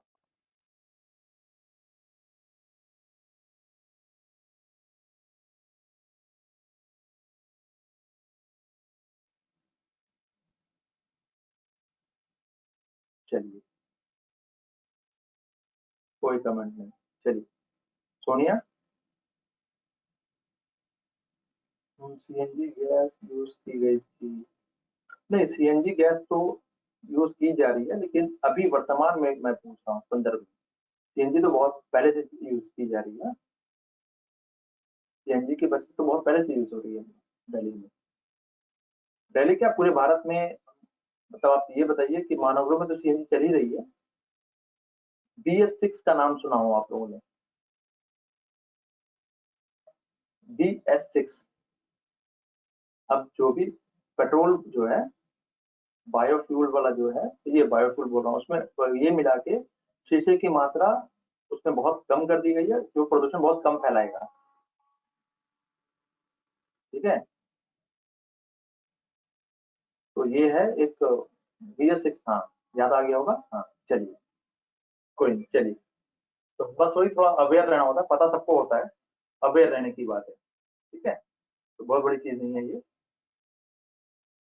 चलिए, तो अब नए टॉपिक में हम चलते हैं, बढ़ते हैं। जल संकट ये चर्चा में क्यों है भाई? क्या अब जल संकट तो हमेशा से रहा ही है भारत में, क्योंकि भारत के पास पीने के लिए जो फ्रेश वाटर है वो सिर्फ 2% है, केवल 2%। तो ऑब्वियस ही बात है कि भाई 17% की आबादी है पूरे विश्व का, 17% अकेला भारत के पास है, और पीने का पानी कितना है? 2%। समस्या तो रहने वाली है कि मतलब डिमांड ज्यादा है, सप्लाई कम है। ठीक है, एक फैक्ट तो ये हो गया। तो अब ये चर्चा में क्यों है, पहले अब हम पहले वो एक एक करके देख लेते हैं। देखिए, ये लॉकडाउन की वजह से जो कि कोरोना आया है, तो सबको सैनिटाइजर और झाग वाले साबुन से हाथ धोने की बात, बार बार हाथ धोने की बात की गई। अमूमन एक आदमी खाते वक्त ही तो हाथ धोता है ना, जनरली। ठीक है, थोड़ा फ्रेश होने के बाद और फिर खाने से पहले। ठीक है, तो 2 से 3, 4, 5 बार ही हाथ धो पाएगा। ठीक है, लेकिन अब क्या है कि जब ये मंत्रालय ने विज्ञप्ति जारी की है, हर जगह पे क्या हो रहा है, हाथ धोना है। तो सब किसी भी चीज को छू रहे हैं तो वो तुरंत हाथ धो रहे हैं। ठीक है, तो आप सोचिए कि 135 करोड़ लोग हैं, अगर 100 करोड़ लोगों ने भी 3 बार ज्यादा हाथ धो लिया सपोज, तो कितना हो गया? 300 करोड़ बार। अगर एक एक लीटर पानी की अगर हम बात करें, खर्च हो रहा है एक व्यक्ति पर, तो 135 करोड़ लीटर तो ऐसे ही खर्च हो गया एक बार में खाली। और 3 बार खोल रहे हैं तो कितना हो गया? ठीक है, तो ये पानी की खपत ज्यादा होने जा रही है। तो भारत जैसे देश में अब आप ये देखिए कि एक तो पानी मिलता नहीं साफ पीने को, यहाँ तो धोने हाथ धोने की बात हो रही है। ठीक है, तो अब पानी की क्वालिटी भी तो सुधारनी पड़ेगी फिर। ठीक है, तो अब क्या है कि पेयजल की आपूर्ति, एक तो सप्लाई वाटर चाहिए। अब घर के अंदर ही आपको बंद किया जा रहा है तो पानी भी तो चाहिए। और अगर मेरे घर में पानी नहीं आ रहा है तो सरकार इसकी आपूर्ति को सुनिश्चित करेगी। ठीक है, तो वे गांव में क्या करते हैं, फील्ड टेस्ट के लिए एक किट भिजवा रहे हैं। मतलब राज्य सरकारों को दिशा निर्देश दिया गया है। ठीक है, समय समय पे आप उसकी टेस्टिंग कीजिए कि कहीं, जैसे बिहार और पश्चिम बंगाल में आर्सेनिक और फ्लोराइड की समस्या बहुत ज्यादा है। दिल्ली में तो पानी खैर भगवान ही मालिक है। ठीक है, तो मुझे लगता है कि सबसे गंदा पानी अगर वो आता है तो वो दिल्ली में एमसीडी का आता है। आप उसको पी नहीं सकते। ठीक है, फिल्टर और बोतल वाले डिब्बे पानी में ही आपको निर्भर रहना पड़ेगा। ग्राउंड वाटर तो बिल्कुल जहर है आपके लिए, मानव के स्वास्थ्य के लिए। तो ये समस्या जब दिल्ली में है, तो आम गांव में जहाँ 70% लोग अभी भी, गांव में आबादी जो निर्भर है, निवास कर रही है, तो उनकी हालत और खराब होगी। ठीक है, तो ऐसे समय में जब सबको घर में लॉक किया जा रहा है, तो पानी तो चाहिए ना कम से कम सबको, हाथ धोने के लिए, नहाने के लिए। नहा भी नहीं रहे लोग, लेकिन हाथ धोने के लिए तो चाहिए ही चाहिए। तो इसकी आवश्यकता क्यों है भाई कि बार बार साबुन से हाथ धोने को कहा जा रहा है, झाग वाले साबुन से? तो ज्यादा पानी लगने जा रहा है। सैनिटाइजर तो हर जगह मिलेगा नहीं। ठीक है, और उसकी कालाबाजारी भी हो रही है, अस्थमा लगाया जा रहा है। ठीक है, वो अलग चीज है। चलिए, तो अब ये जल की जो समस्या है, हमने सुना होगा कि पानी की सबसे ज्यादा, बहुत ज्यादा हिंसा हो चुकी है। आए दिन दिल्ली में भी देखते हैं, हर जगह छोटे बड़े शहरों में पानी को लेकर ये हिंसा मतलब बहुत ज्यादा है, होती है, लोगों की जान तक चली जाती है। ठीक है, और पर्यावरणविद जो है, एनवायरमेंटलिस्ट जो है, वो स्वयंसेवी जो एनजीओ, ये दोनों ने जल संकट, ऑब्वियस ही बात है कि 17% की आबादी, मैंने आपको पहले ही बता दिया। अब 17% की आबादी के लिए 2% जल। ठीक है, बारहमासी जो नहीं, जिसके जिस नदी में साल के 12 महीने पानी रहे, वो पानी कितना है? कुछ ही नदियां हैं जिसको सतत धारा, सतत वाहिनी कह सकते हैं। तो गंगा यमुना है, तो ही ब्रह्मपुत्र है, तो वो तो खैर आप आगे जाके बंगाल की तरफ से कट के निकल जा रही है। ठीक है, तो समस्या ये है कि भारत में बहुत बारहमासी नदियां नहीं है, और मानसून के जरिए ही पानी नदियों में आता है। ठीक है, तो अब पानी का एक तो क्वालिटी खराब, ऊपर से मिसयूज ज्यादा होना, ठीक है। तो ये सब सारी बहुत सारी की समस्याएं हैं, ठीक है। तो इसके लिए नीति आयोग ने क्या किया था, नीति आयोग ने, इसको याद रख लीजिएगा, इसको पीटी के पॉइंट ऑफ व्यू से रतन आप ज्यादा ध्यान दीजिएगा, क्योंकि आप इस बार अपेयर हो रहे हैं, ठीक है। तो पीटी के पॉइंट ऑफ व्यू से नीति आयोग ने एक प्रतिवेदन जारी किया था, वो प्रतिवेदन में का नाम क्या था, नाम था CWMI, composite water management index, और दूसरा था national national tool for water management, ठीक है, management and improvement, measurement management and improvement, थोड़ा हिंदी में गड़बड़ हो जाता है। मेजरमेंट मतलब नापना है, मैनेजमेंट मतलब प्रबंधन करना, और इम्प्रूवमेंट मतलब उसको उसमें सुधार लाना है, वाह, जो वर्तमान में जो पोजीशन है उसकी सिचुएशन है, ठीक है। तो इस प्रतिवेदन में क्या कहा गया था कि भाई भारत जो है अपने इतिहास में सबसे भयंकर जल संकट से जूझ रहा है, ठीक है। 60 करोड़ लोग यानी 40-45% आबादी के लिए पीने का पानी ही नहीं मिल रहा है, उनको बहुत कमी है, ये एक फैक्ट है। इसको आप ये 3 चीज को याद रखिएगा, आंसर में इसका यूज होना ही होना है, ठीक है, तभी आपके आंसर में जान आएगी। ये पॉइंट को डालिएगा और इस पॉइंट को, ठीक है। चलिए, अब इसमें चेतावनी क्या दी गई है, चेतावनी दी गई है कि 2020 वर्ष 2020 यानी जो चल रहा है, 21 भारत के 21 जो शहर है उसमें भूगर्भ, भूगर्भ मीन्स जो जमीन के अंदर का पानी, ठीक है, सब लगभग 21 शहरों से, अहम शहरों से पानी ही खत्म होने जा रहा है 2020 में। अब आप इसी से अंदाजा लगा लीजिए कि हालत कितनी खराब होने जा रही है, 20 तो चल ही रहा है, ठीक है। पानी की कमी ऐसी है, और दिन भर हाथ धुलवाएगी करुणा, जो आंटी है हमारी, अब तो मैं दीदी से आंटी कहने लगा हूँ, तो करुणा आंटी अब वो चलाएंगी, तो उनकी वजह से अगर ज्यादा हाथ धोने पड़ेंगे तो पानी की ज्यादा खपत है, ठीक है। तो 2030 तक ये 40% जनसंख्या को पीने का पानी उपलब्ध नहीं होगा, और 50 तक जल संकट की वजह से जीडीपी का 6%, जीडीपी का 6% कितना हो जाएगा, आप सोच के देखिए, बहुत बड़ी रकम है ये, जीडीपी को ही इफेक्ट करने जा रहा है। तो एक आर्थिक रूप से भी है, मानव स्वास्थ्य है ही, बिन पानी सब सून, कहते हैं ना, बिना पानी के, पानी का महत्व जानना है तो भाई थार और रेगिस्तान जैसलमेर की तरफ चले जाइए, पानी का वैल्यू क्या है वो समझ में आ जाएगा, सोने से ज्यादा महंगा पानी है, ठीक है। तो इस प्रतिवेदन में जो जो जारी किया गया था, पिछले साल ही जारी किया गया था ये, जून जुलाई में, ये जो प्रतिवेदन है जून जुलाई में ही इसको जारी किया गया था। अब एक साल तक में 2024 तक ग्रामीण घरों में पीने का पानी पाइपलाइन से पानी, पीने का पानी पहुंचाने की महत्वाकांक्षी योजना स्टार्ट की थी। किसी को पता हो इस योजना का नाम तो बताइएगा, अगर किसी को इस योजना का नाम, जो 2024 तक सबके घर में पीने के लिए पानी पाइप से पहुंचाने की व्यवस्था की जा रही सरकार द्वारा, किसी को नाम पता हो तो बताइए कमेंट करके, ठीक है। अब हम आते हैं संवैधानिक प्रावधान क्या क्या है जल से जुड़ा, क्योंकि देखिए जल जो से जुड़ा जो ये है, इसको संवैधानिक प्रावधान या संविधान में जो उल्लिखित प्रावधान है, ठीक है। तो 7वीं अनुसूची जो है भारत की,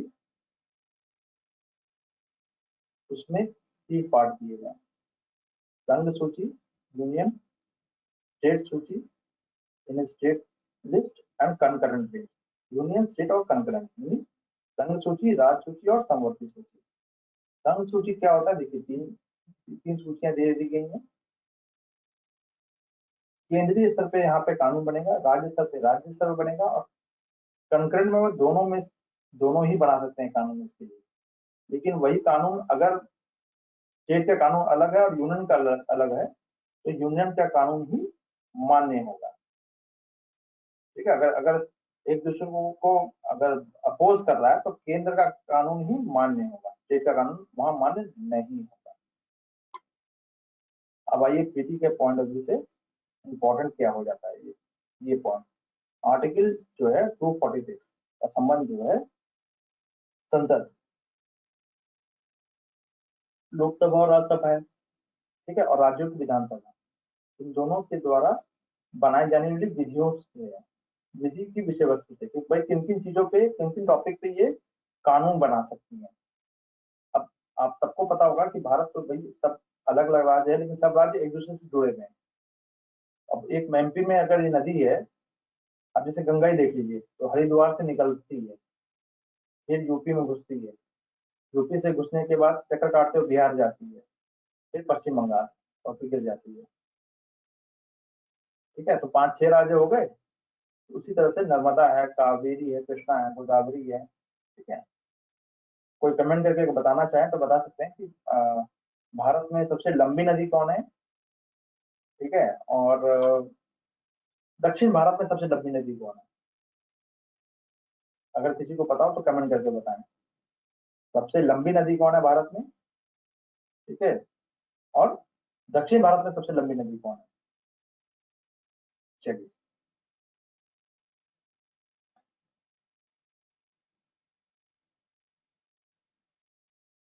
क्योंकि अब सारे स्टेट जो है, ये नदी एक एक स्टेट से निकल के दूसरे स्टेट में घुस रही है। जाहिर सी बात है कि इसके पानी के उपयोग को लेके दोनों राज्यों में समस्या हो सकती है, विनिमय, ठीक है, मतभेद और विवाद के कारण भी है। ये भी आप लोगों को पता होना चाहिए कि कुछ नदियां ऐसी हैं जिसपे विवाद जारी है। कृष्णा कावेरी का नाम सुना होगा आप लोगों ने, बहुत बड़ी समस्या है। नर्मदा नदी, उस पर भी बहुत बड़ी समस्या आ रही है। ठीक है, तो जो नदी नदी के बेसिकली पानी और उसके यूज को लेकर है ये समस्या। ठीक है, इसी पे क्वेश्चन भी बना था लास्ट ईयर, 2016 में शायद ये क्वेश्चन आया था, प्रश्न कि कैट के संबंधित में बेसिकली ये क्वेश्चन था। आप लोग देखिएगा 2016 में आया था ये, कैट से संबंधित। ठीक है, सीएटी।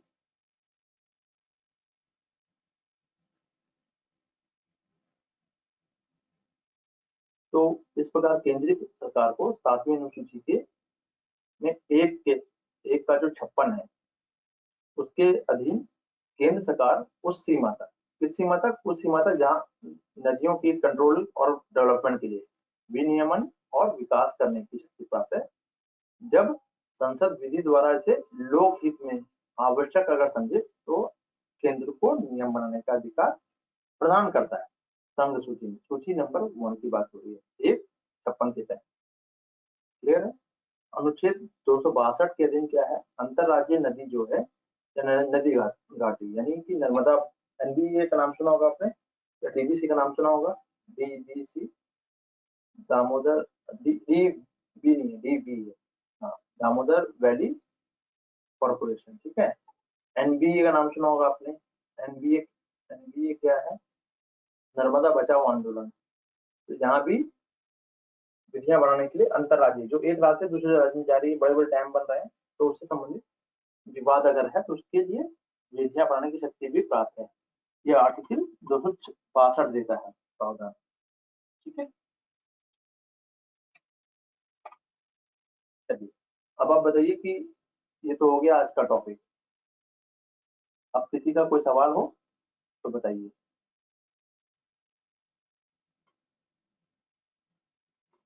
हम्म, रतन का जवाब, अच्छा, सोनिया का पहले जवाब आया, अच्छा रुकिए रुकिए, अरे काफी लोगों ने जवाब दे दिया। रतन का है कि सिंधु नदी भारत की सबसे लंबी नदी है। ओके, ठीक है, और सिंधु है। ओके, रतन कह रहे हैं कि सिंधु है। प्रिया सिन्हा कह रही हैं कि गोदावरी है, ये दक्षिण भारत के लिए। ठीक है, हाँ, और भारत में सबसे लंबी नदी रिवर है गंगा। ठीक है, सोनिया का सवाल, जवाब है गंगा। ओके, रतन कह रहे हैं कि दक्षिण भारत में सबसे लंबी नदी गोदावरी है। ठीक है, लगभग आप लोगों ने सही दिया, लेकिन सिंधु नहीं है, रतन। ठीक है, 2882 जो है उसकी लंबाई है, लेंथ है गंगा की। ठीक है, फिलहाल गंगा ही मानी जाएगी। ठीक है, उसका थाला, और ब्रह्मपुत्र का थाला सबसे बड़ा है। हालांकि अगर सबसे बड़ी द्वीप जो बनाया जा रहा है वो भी माजुली द्वीप ही है। पश्चिम बंगाल और पश्चिम बंगाल दोनों, मतलब जो बांग्लादेश, दोनों को शेयर, बॉर्डर शेयर कर जाता है इसका। तो ये माजुली द्वीप भी है, ठीक है, जो गंगा नदी के मुहाने पे ही है, ठीक है। मुहाना उसको कहते हैं जहाँ नदी गिर के खत्म होती है। दक्षिण भारत की सबसे लंबी नदी गोदावरी नदी है। हाँ ठीक है, चलिए आपको वो पता है। हाँ लेकिन ये क्वेश्चन तो मैंने सिर्फ अवेयरनेस के लिए पूछ लिया, ये क्वेश्चन यूपीएससी में नहीं आएगा। चलिए, बस आप लोग अवेयर थोड़ा चेक कर रहा था। तो ये तो हुई आज की क्लास। अब इससे संबंधित कोई सवाल आप लोगों का हो तो पूछ लीजिए, तब तक मैं थोड़ा पानी पी लूँ।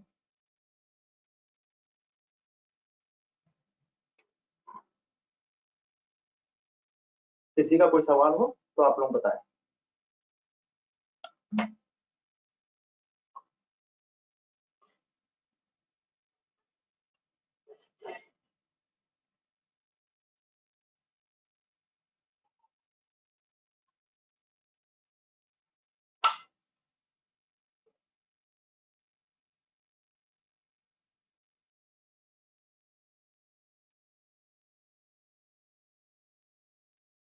किसी का कोई सवाल है? किसी का कोई सवाल हो तो बताइए।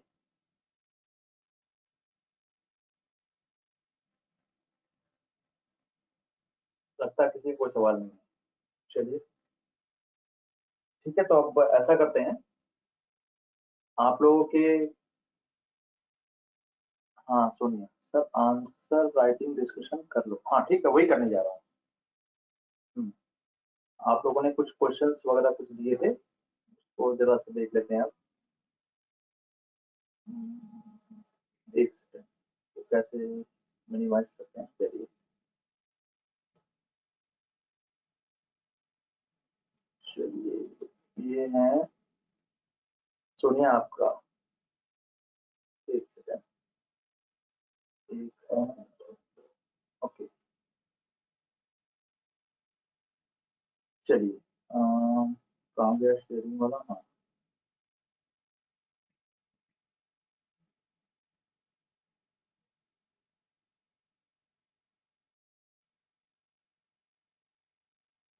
हाँ ये आप लोगों को दिख रहा है, ये सुनिए, आपका ये,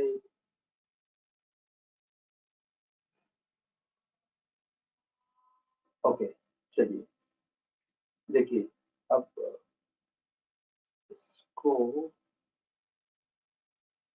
पेन से करना पड़ेगा ना आपको। पेन उठा लेते हैं यहाँ से, पढ़ देते हैं जरा सा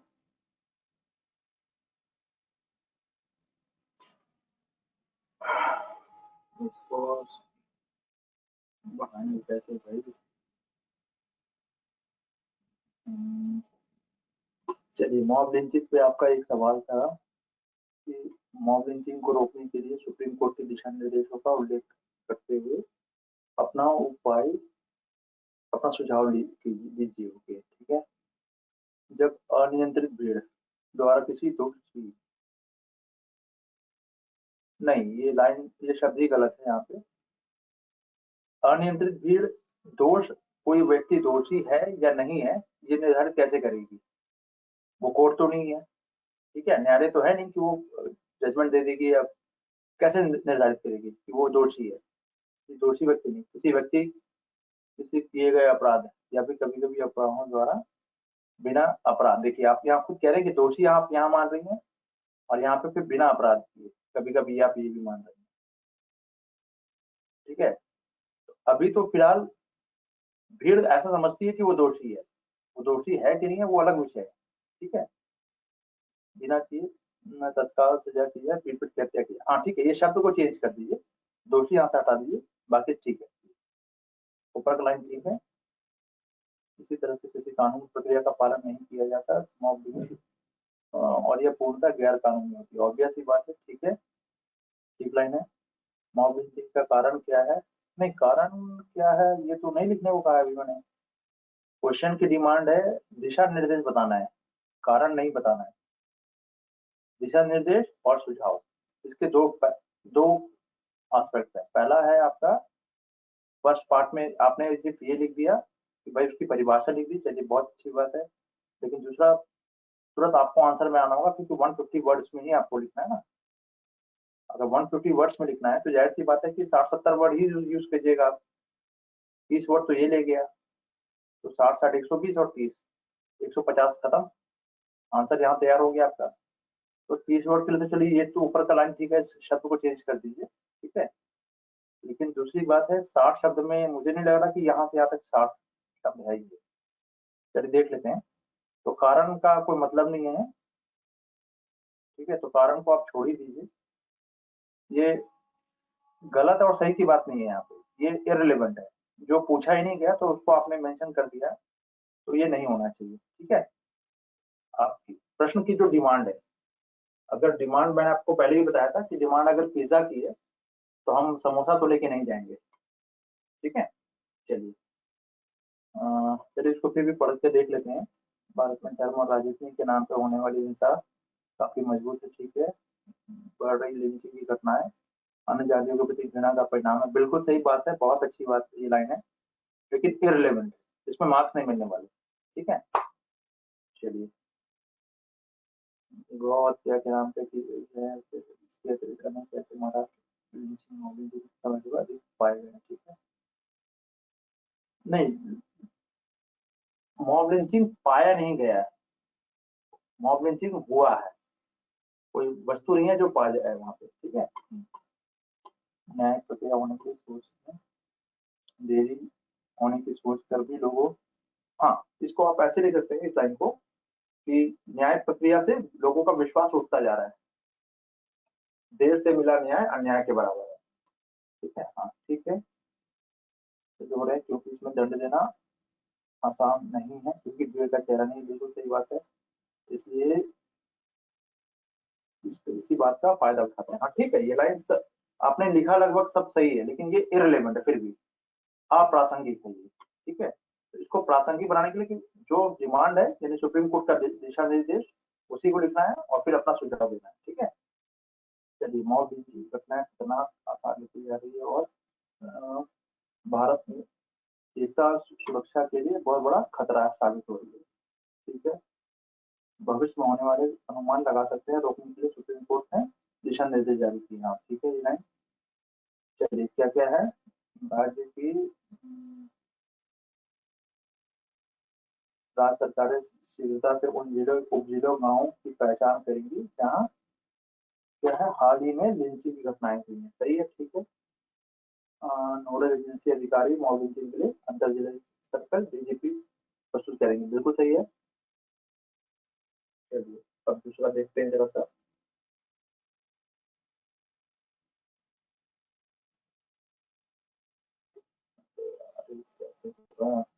चलिए दूसरा देखते हैं।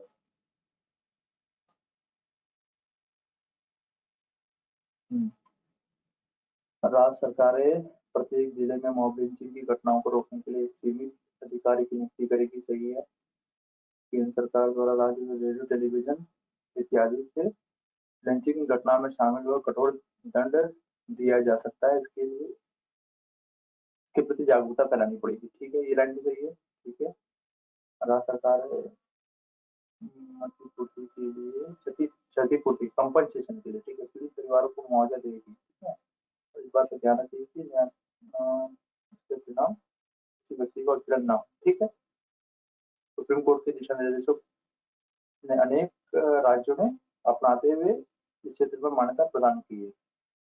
अपने क्षेत्र में मान्यता प्रदान, नहीं नहीं नहीं, ये लाइन नहीं होगा, मान्यता प्रदान की कोई एहसान नहीं किया, ठीक है। ये ऊपर से दिशा निर्देश है, आपको फॉलो ही करना है, ऑर्डर को फॉलो करना, तो ये शब्द यहाँ पे नहीं आएगा। उनके दिशा निर्देशों को मान्यता दे या ऐसा कुछ नहीं है, ठीक है। ये लाइन ही गलत हो जाएगी, इसको नहीं लिखिएगा, क्योंकि इसके बावजूद भी अनेक प्रकार के बहुत सामने आई है, ठीक है। अभी तक हाल ही में महाराष्ट्र के लोग पालघर, हाँ बिल्कुल सही है, पालघर में साधुओं की और तीनों की कुछ की हत्या की है, बिल्कुल सही है।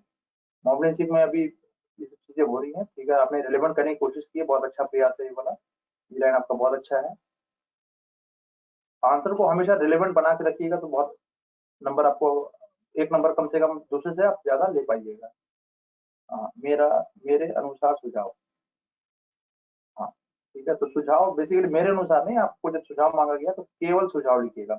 वो तो सुझाव वापिस से मांग रहा, तो आपको लिखने की जरूरत नहीं है, आप खाली लिखिए सुझाव। ठीक है, हाँ। आम हत्या और भीड़ हत्या, भीड़ हत्या को भीड़ द्वारा होगा यहाँ पे। ठीक है, भीड़ द्वारा हत्या को कानून की दृष्टि से परिभाषित किया जाए, बिल्कुल सही लाइन है। अलग सख्त कानून बनाया जाए, ठीक है। मॉब लिंचिंग कानून में जिन्होंने अपराध किए, कोर्ट की फांसी की सजा सुनाई जानी चाहिए। अच्छा, उदाहरण प्रस्तुत करें ताकि अपराधी अपराध करने से डरे। ओके भाई, आपसे तो डर लग रहा है, चलिए आप तो फांसी की सजा मांग रही हैं, चलिए। पर फांसी की सजा जो है वो रेयरेस्ट केस में दी जाती है। ठीक है, थोड़ा सा ये चाइल्डिश हो जाएगा, लेकिन ठीक है, सख्त की सजा की मांग आप कर सकती है, पर ये फांसी की सजा सुधार की गुंजाइश को खत्म करता है, इसीलिए कम से कम फांसी नहीं मांगी जानी चाहिए। फांसी के का जैसा शब्द है, इससे एक ब्यूरोक्रेट को बचना चाहिए। आम बोलचाल की भाषा में तो कह सकते हैं कि फांसी में लटका दो, ये है वो है, लेकिन इससे बचा जाना चाहिए। ठीक है, तो ये लाइन नहीं लिखिएगा, ये फांसी जैसा, क्योंकि आपको भी पता है कि फांसी देने में तो फिर निर्भया केस को 8 साल लग गए फांसी में पहुंचाने में, और अपना महत्व वो केस खो चुका था पूरी तरह से। ठीक है, ओपन एंड शॉर्ट केस है, फिर भी 8 साल 9 साल लग गए।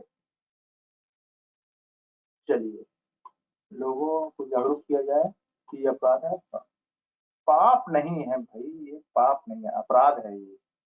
तो पाप पुण्य का चक्कर में मत मत पड़िए। ठीक है, फिर कहना खाना भी मुश्किल हो जाएगा पाप और पुण्य के चक्कर में। तो चूंकि निहत्थे पर वार करना हो तो की निंदा की जानी, निंदा का ये है। ठीक है, नहीं, ये पाप वाला वर्ड हटा दीजिएगा, कि जाहिर सी बात है कि ये अपराध है और इस अपराध से बचा जाना चाहिए, जनता को इसके लिए जागरूक किया जाना चाहिए, बिल्कुल सही है। इसको हटा दीजिएगा, ये पाप जैसा शब्द नहीं आएगा। जिले में पुलिस कर्मी अपने अपने क्षेत्र में मॉब लिंचिंग घटनाओं को रोकने के लिए असफल होते हैं, तो उनकी, हाँ, ये थोड़ा सा बढ़िया लाइन है आपका, ये पुलिस वालों को इसके लिए जिम्मेदार बनाया जा सकता है, बिल्कुल बिल्कुल, ये बहुत अच्छा लाइन है। मॉब लिंचिंग सकारात्मक विषय है, खतरनाक विषय, ये कैसे समझ में नहीं आया मुझे, खतरनाक विषय कैसे हो सकता है ये? नहीं, इसकी प्रवृत्ति आपराधिक है, लेकिन ये खतरनाक विषय कैसे हो सकता है, टॉपिक कैसे हो सकता है? ठीक है, ये भी वर्ड नहीं आना चाहिए। ये देश की एकता और अखंडता और अर्थव्यवस्था के लिए भी भारी नुकसानदायक है। अच्छा, ये अर्थव्यवस्था से, ठीक है, एक मिनट की बात करते हैं इस पे। सरकार ने इसे रोकने के लिए कानून बनाने और पालन करवाना चाहिए, जैसे कि कानून असफल होते रहेंगे जब तक देश में पालन ना करें। हाँ ठीक है, ये अर्थव्यवस्था के लिए खतरनाक कैसे है, ये आपने मेंशन नहीं किया, ये समझ में नहीं आया मुझे। या तो ये वर्ड नहीं होना चाहिए, या फिर आपको इसको नीचे एक्सप्लेन करना होगा। ठीक है, सुनिए, क्लियर है?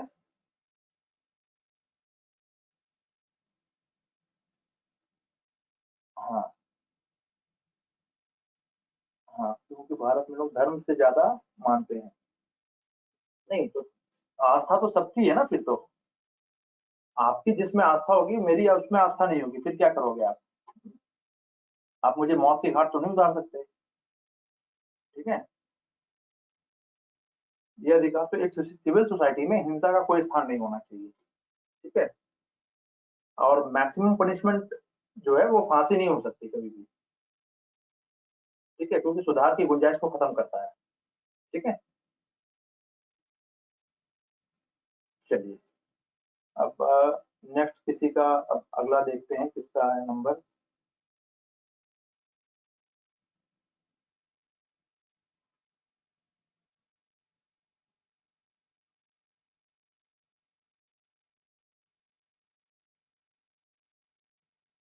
अरे ये खुलेगा कैसे,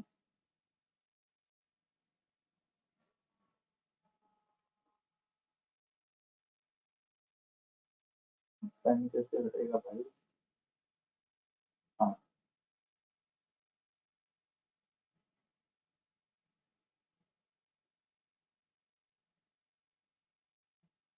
चलिए,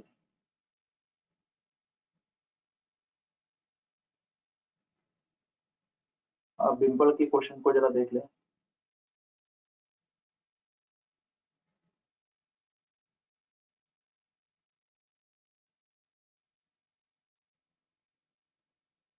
डिम्पल, आपका सवाल ये ये है कि आपने कैसे लिखा, जरा देख लें।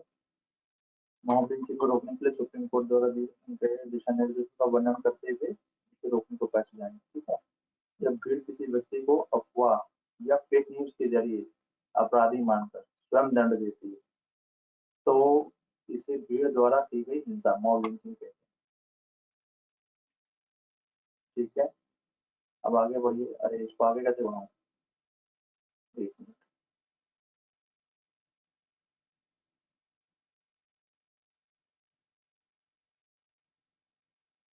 बार बार पेन लेना पड़ेगा। ऐसा करता हूँ, थोड़ा छोटा ही कर देता हूँ, आप लोग भी आराम से देख ही लीजिएगा इसको, तो मैं लिख नहीं पाऊंगा अच्छे से। हाँ, चलिए, तो ये तो आपका, ये ठीक है, आपने ये लिख दिया। अब दिशा निर्देश की बारी आई। हाँ ठीक है, दिशा निर्देश, राज्य सरकार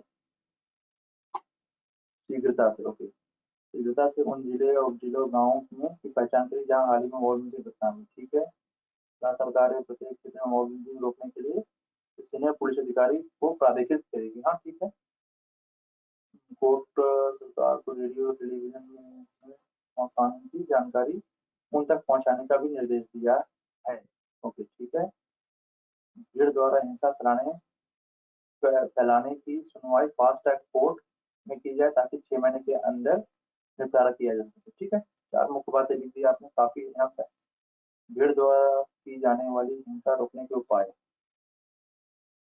अच्छा, चलिए उपाय क्या है, चलिए देख लेते हैं।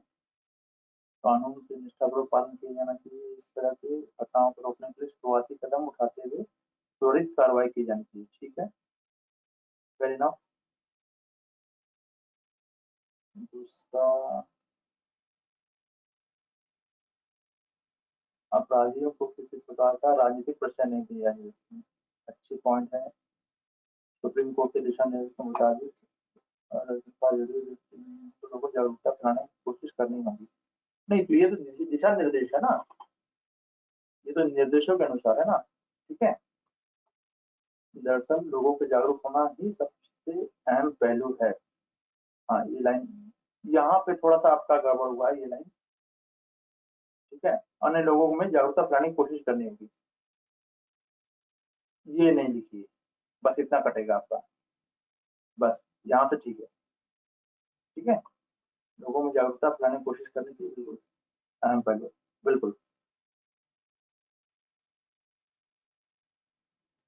चलिए, वेरी गुड, ये हो गया। अच्छा हाँ, सोनिया, आप सर कितने मार्क्स मिले हमको? नहीं नहीं, मार्क्स मैं नहीं देता हूँ किसी को। ठीक है, ये मार्क्स का नहीं, आप अपने आंसर को मार्क्स से चक्के चक्कर में मत रहिए। ठीक है, उसमें क्या क्या सुधार और हो सकता है उसको ठीक करते चले जाइए। मार्क्स देने वाला मैं कौन होता हूँ, वो तो यूपीएससी देगी आपको ना।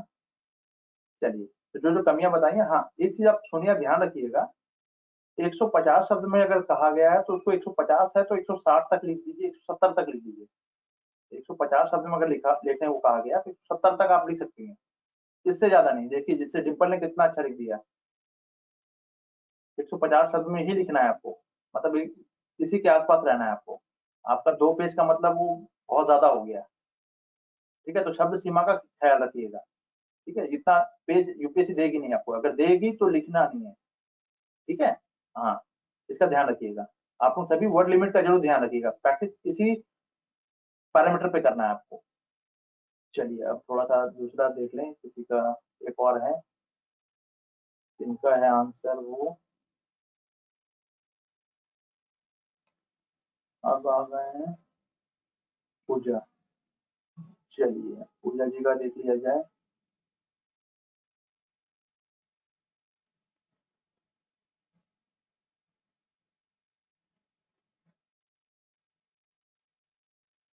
मॉब लिंचिंग, थोड़ा सा इसको पढ़ा देता हूँ, ये हो नहीं पाएगा ऐसे में, तो फिर मैं पढ़ नहीं पाऊंगा।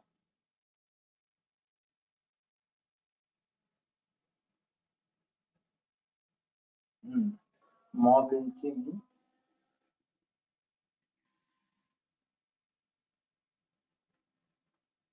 मॉब लिंचिंग को रोकने के लिए सुप्रीम कोर्ट के दिशा निर्देशों का उल्लेख करते हुए अपना सुझाव दीजिए। तो ठीक है, तो अरे सीधा सुझाव आ गया ये तो।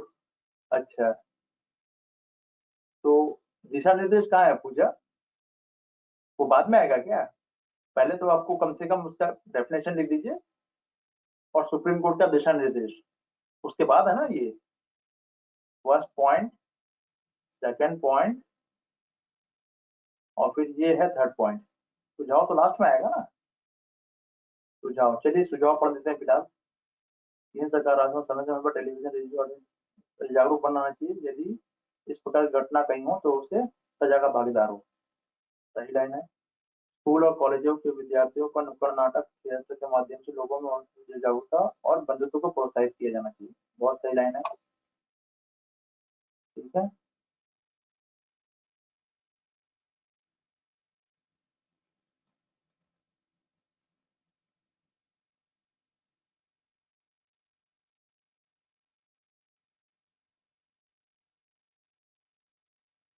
अच्छा, संवेदनशील इलाकों में नोडल, अरे नहीं नहीं नहीं, ये तो उसका दिशा निर्देश है भाई, ये तो लाइन गलत हो जाएगा फिर आपका, क्योंकि ये तो दिशा निर्देश निर्देश की बात की जा रही है सुप्रीम कोर्ट के अनुसार। चलिए, सोशल मीडिया पे भड़काओ, ये पॉइंट नहीं आएगा सुझाव में, ठीक है, ये उसके दिशा निर्देश ही है सुप्रीम कोर्ट के। चलिए, उसके बाद आ गया सोशल मीडिया पर भड़काओ संदेश देने और रोकथाम के ठीक है। तो देखना विवाह कर्तव्य होना चाहिए, इस प्रकार के संदेशों को बढ़ावा ना दे। अच्छा, आप तो उसकी बात कर रही हैं, फेक न्यूज की बात कर रही हैं, भड़काऊ की। अच्छा, जहाँ भड़काऊ संदेश की शुरुआत उसे वहीं रोकना चाहिए, उसके प्रचार प्रसार को बढ़ावा नहीं देना चाहिए। नहीं, ये सब नैतिकता वाली बात आ गई, ठीक है, लेकिन ये काम तो सरकार का हो गया ना। हाँ, ये करना चाहिए, ये ठीक है, ये लाइन तो सही है, लेकिन बढ़ावा ना दे, यहाँ पे तो सुझाव किसको दे रही हैं आप, समझ नहीं आ रहा मुझे। ये संदेश जो है ना, जो व्हाट्सएप ग्रुप में जो शेयर हो रहा है, इसको रोकने के लिए संदेश क्या सरकार को दे रही है, जनता को दे रही है? आपको सुझाव सरकार को देना है, ठीक है। तो ये लाइन यहाँ पे गलत हो जाएगा, बढ़ावा ना दे। सरकार या तो आप बढ़ावा दे रही है, इसका मतलब ये भी निकलता है, तो आप सरकार को मना कर रही है फिर कि बढ़ावा मत दीजिए सरकार, आप फेक न्यूज फैलवा रहे हैं, ठीक है, तो ये लाइन गलत हो जाएगा आपका, ये यहाँ से सही है। ठीक है, इसे रोका जाना चाहिए, बढ़ावा नहीं दिया जाना चाहिए, और ठीक है, इसके लिए एक मैकेनिज्म बनाना चाहिए। इसका एग्जांपल आप दे सकते हैं कि फेसबुक है या वो ब्लैकबेरी है, उनके सब पे जो हेडक्वार्टर के जो रिकॉर्डिंग के जो सेटअप है वो यहाँ लगाया जाना चाहिए इंडिया में। ठीक है, हाँ, मॉब लिंचिंग के लिए एक सख्त कानून बना चाहिए जिससे लिंचिंग लोग से डरे, और इस प्रकार के घटना को अंजाम देने के लिए क्या, फिर से बोल रहा हूँ, मॉब लिंचिंग के लिए एक सख्त कानून होना चाहिए जिससे लोगों को डर हो। ओके, इस प्रकार की घटना को अंजाम देने के लिए, ओके, पर ये लाइन थोड़ा सा ठीक से नहीं बैठ रहा है, ठीक है, ये परफेक्ट लाइन नहीं कहा जा सकता इसको, इसको जरा ठीक कीजिएगा इसको। इस प्रकार की दुर्घटनाओं में पाए गए दोषियों के लिए गैर जमानती कानून होना चाहिए। हम गैर, हाँ, इसकी डिमांड आप कर सकते हैं, बिल्कुल सही। ठीक है, ये किया जा सकता है। ठीक है, और थोड़ा आप 150 में लिखिए, आपने तो सबसे छोटा लिख दिया है, और सिटीजन के लिए लिखी थी, हाँ बहुत, अगर गवर्नमेंट होता है तो ये लाइन नहीं आएगी, हाँ। नहीं, तो ये सुझाव तो आप गवर्नमेंट को दे रहे हैं ना, आप सिटीजन को तो दे नहीं रही हैं, तो ये लाइन ही गलत हो जाएगा। सुझाव जब गवर्नमेंट मांग रही है आपसे तो आप गवर्नमेंट को दीजिएगा ना। ठीक है, चलिए, हाँ, हाँ जी सर, मैंने सब सजेशन ही लिखा है था, ओके। नहीं तो आपको क्वेश्चन के अकॉर्डिंग ही लिखना पड़ेगा। ठीक है, तभी बात बनेगी। चलिए, तो और किसी का कोई सवाल? और किसी का कोई सवाल?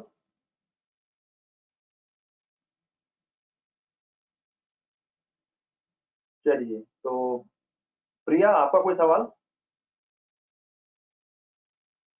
रतन, डिम्पल, आप लोगों का कोई सवाल? डिम्पल है या नहीं है? डिम्पल का कोई सवाल नहीं है, डिम्पल गायब है। ओके, चलिए डिम्पल, सवाल, हाँ, नो क्वेश्चन सर। ओके, चलिए डिम्पल का भी रिप्लाई आ गया। तो फिर आज क्लास को ये करते हैं फिर, ठीक है? किसी का कोई सवाल अब तो बचा नहीं। तो आप लोग थोड़ा सा जो मैंने बताया है उसको एक बार आपके हिसाब से आप लोग अगर जल संरक्षण के लिए और किसानों के लिए इन दो टॉपिक पे जरा सा जल संरक्षण के लिए कुछ उपाय बताइए। ठीक है, थोड़ा यूनिक होने से, किताबों से देखिएगा नहीं, खुद से सोच के लिखिएगा। जितना ईमानदारी खुद से बरतिएगा उतना अच्छा रहेगा आप लोगों के लिए। ठीक है? हाँ, वही क्वेश्चन दे रहा हूँ। ठीक है, तो आप जल संरक्षण के लिए जो सरकार द्वारा उठाए गए कदम है वो नहीं, आप आपके अपने सुझाव क्या होने चाहिए जल संरक्षण के लिए? सामुदायिक स्तर पे, व्यक्तिगत स्तर पे, दो स्तर पे लिखिएगा जल संरक्षण के उपाय।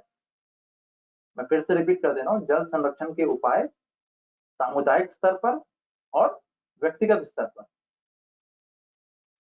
ठीक है, इसको लिखिएगा। और एक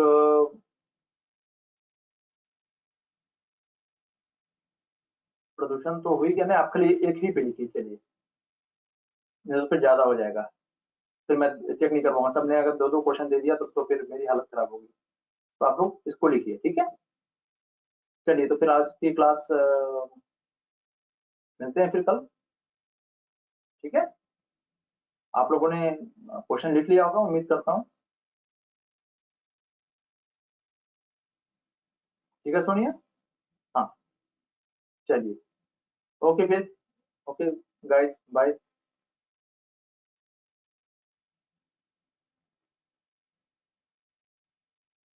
हाँ, एसडीजी गोल के लिए, हाँ एसडीजी गोल के बारे में भी रतन, हाँ एसडीजी गोल क्या है इसके बारे में छोटा सा लिखना है, मतलब 50-100 शब्द में अगर लिख सके तो हाँ वो भी लिख लीजिएगा। एसडीजी गोल, एसडीजी गोल। ठीक है,